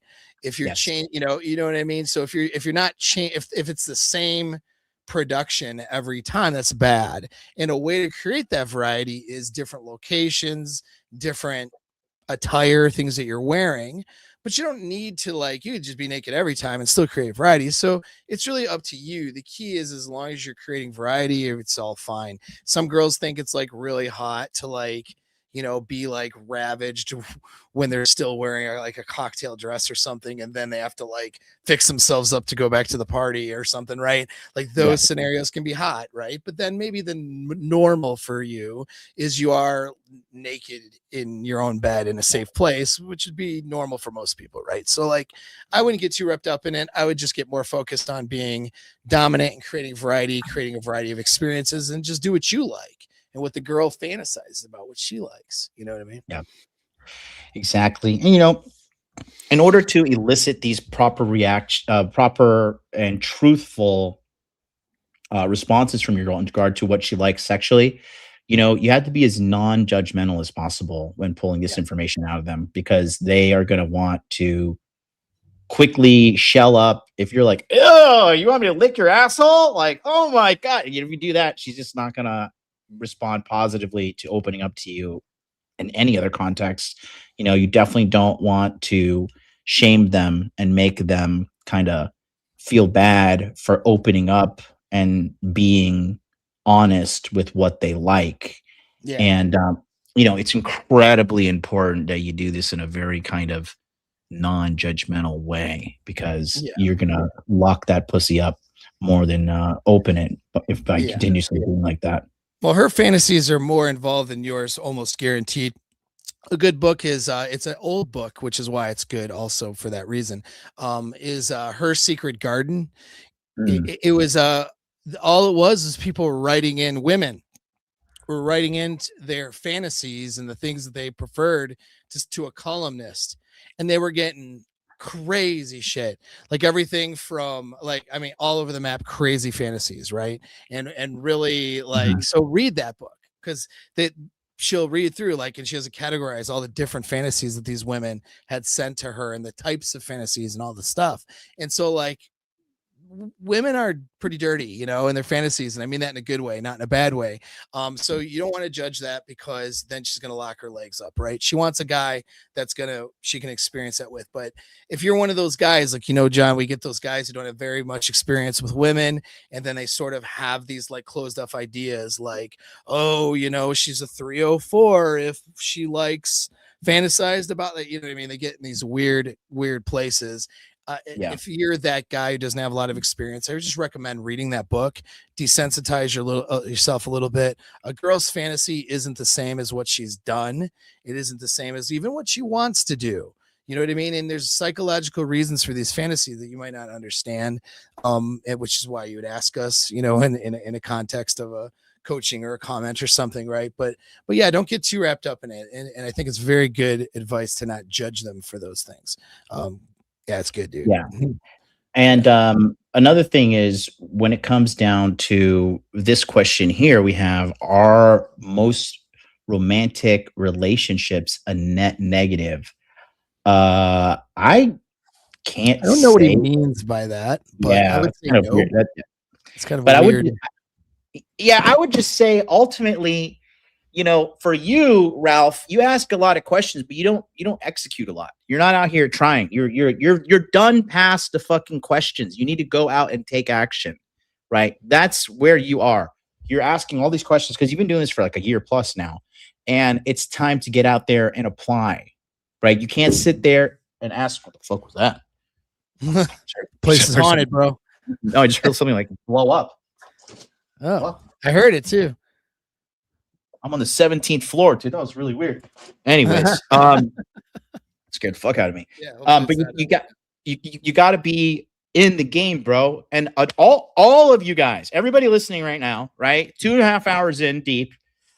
The number one thing that is the only way to get good at anything with women is you need volume. You have to talk to a bunch of women. You have to have as much sex as possible. This is why it's important. You get a starter girl, right? You have a girl, and you can just go and fuck this girl and fuck this girl and fuck this girl and get good at sex. Learn at fucking. Did you hear that again? Yeah, it did. It fucking place is under pretty attack.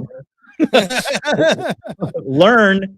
Learn how to talk to women, because this is what you guys do. You study for like fucking 2 years. You talk to 3 women and you're like, oh, all women are whores because all 3 of these women rejected me and I couldn't have sex with them. Like, dude, do you understand how many women I've been rejected by? I have talked to and propositioned probably 10,000 plus women in my life for sex. Easily, sure. And my body count is like 340 something.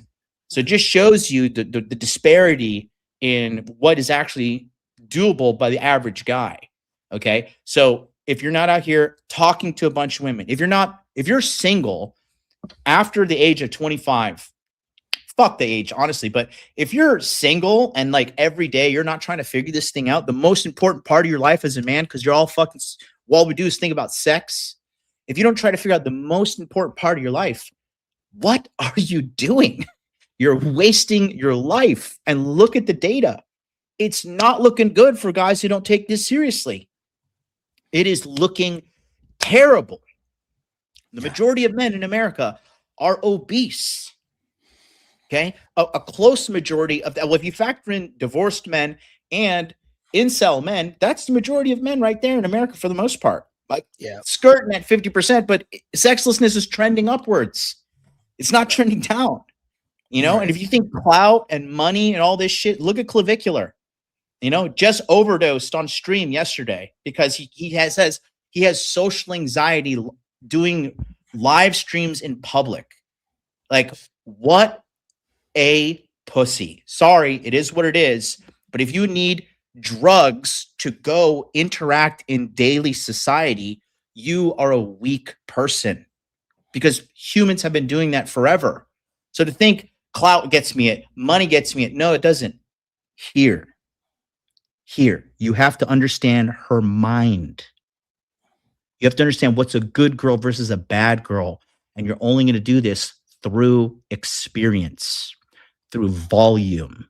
And if you don't, you're cooked, and not in a good way. We got one more. We got a super chat coming in.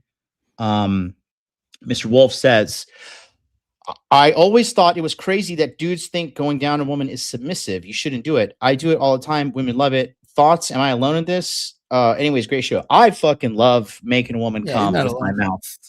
Yeah, I love it because I know how to make a woman come multiple times while going down on her if she's into me.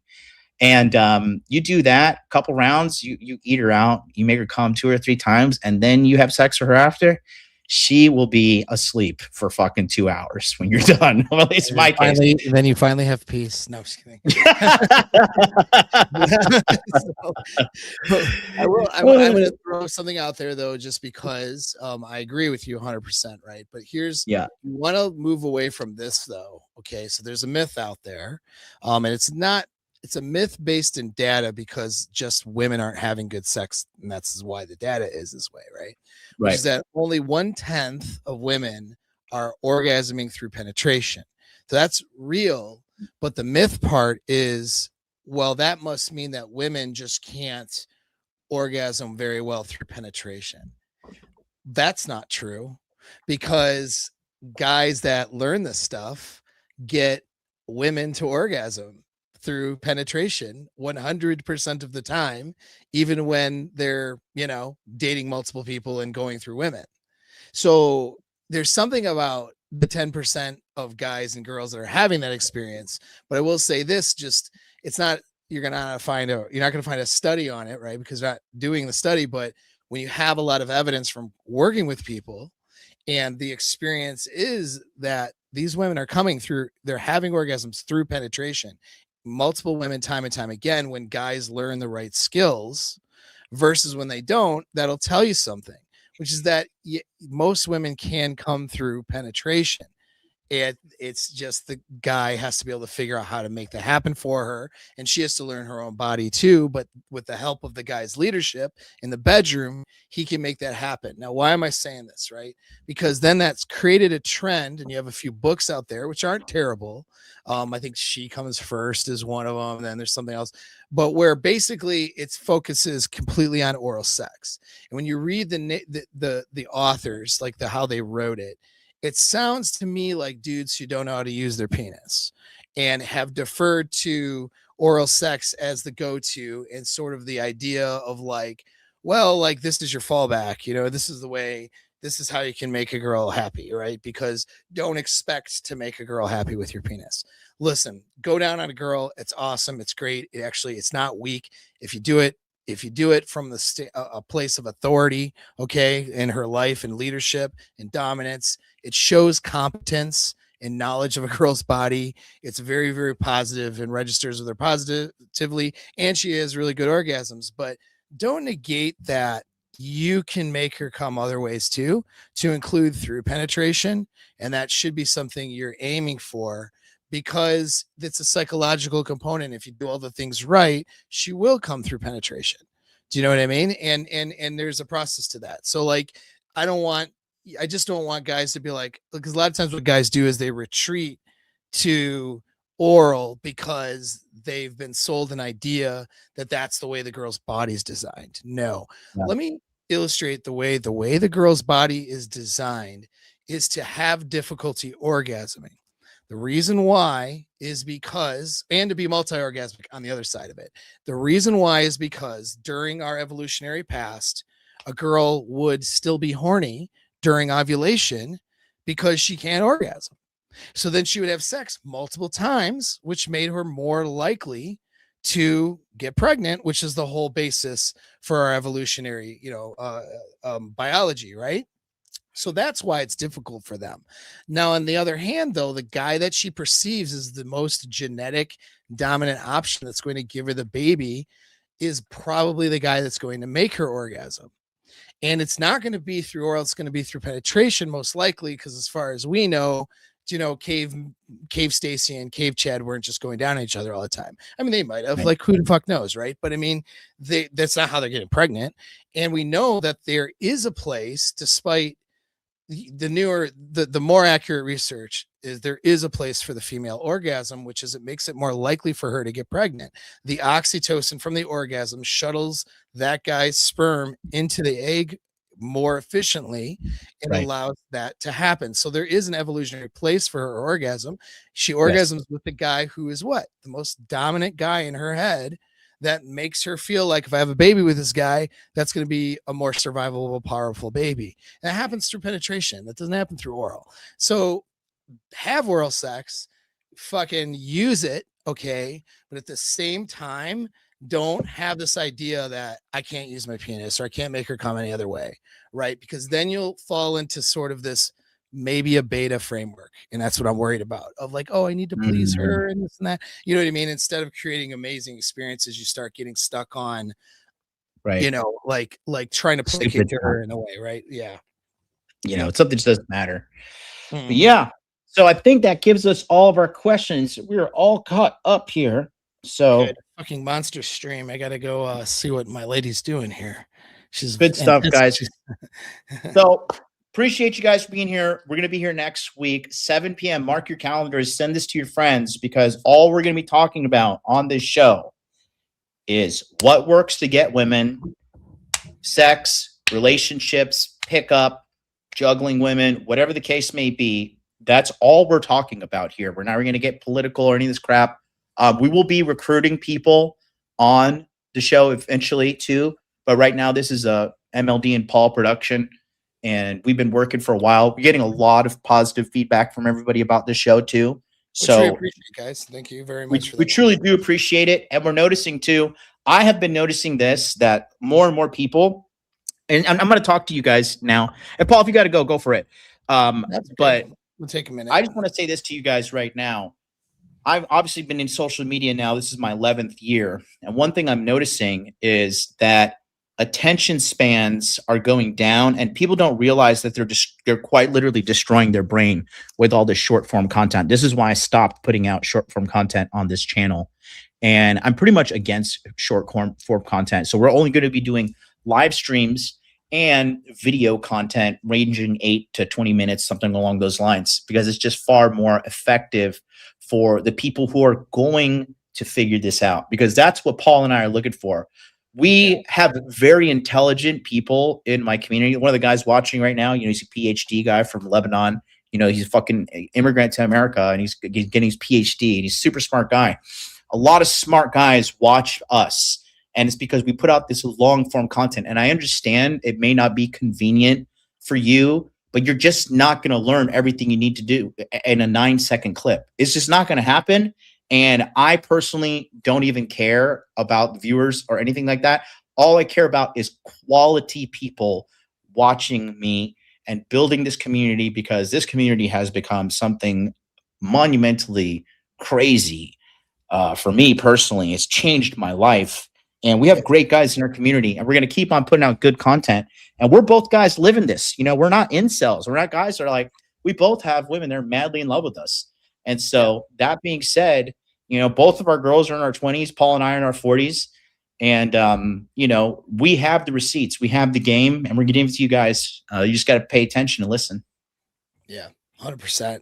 What a great show though, man. We've really dudes who come across this, man. I'm telling you, their whole life's gonna fucking change. Like this is a 3-hour stream that most people unfortunately will not see, but the ones that do, man, I think it's really gonna benefit them. I'm really happy we did this. You know, Yeah. fucking awesome. Yeah. So good stuff, guys. We'll catch you next week, 7 p.m. Eastern Standard Time. Till then, see you later. Go have some sex. Tell us how it works next week. Peace out.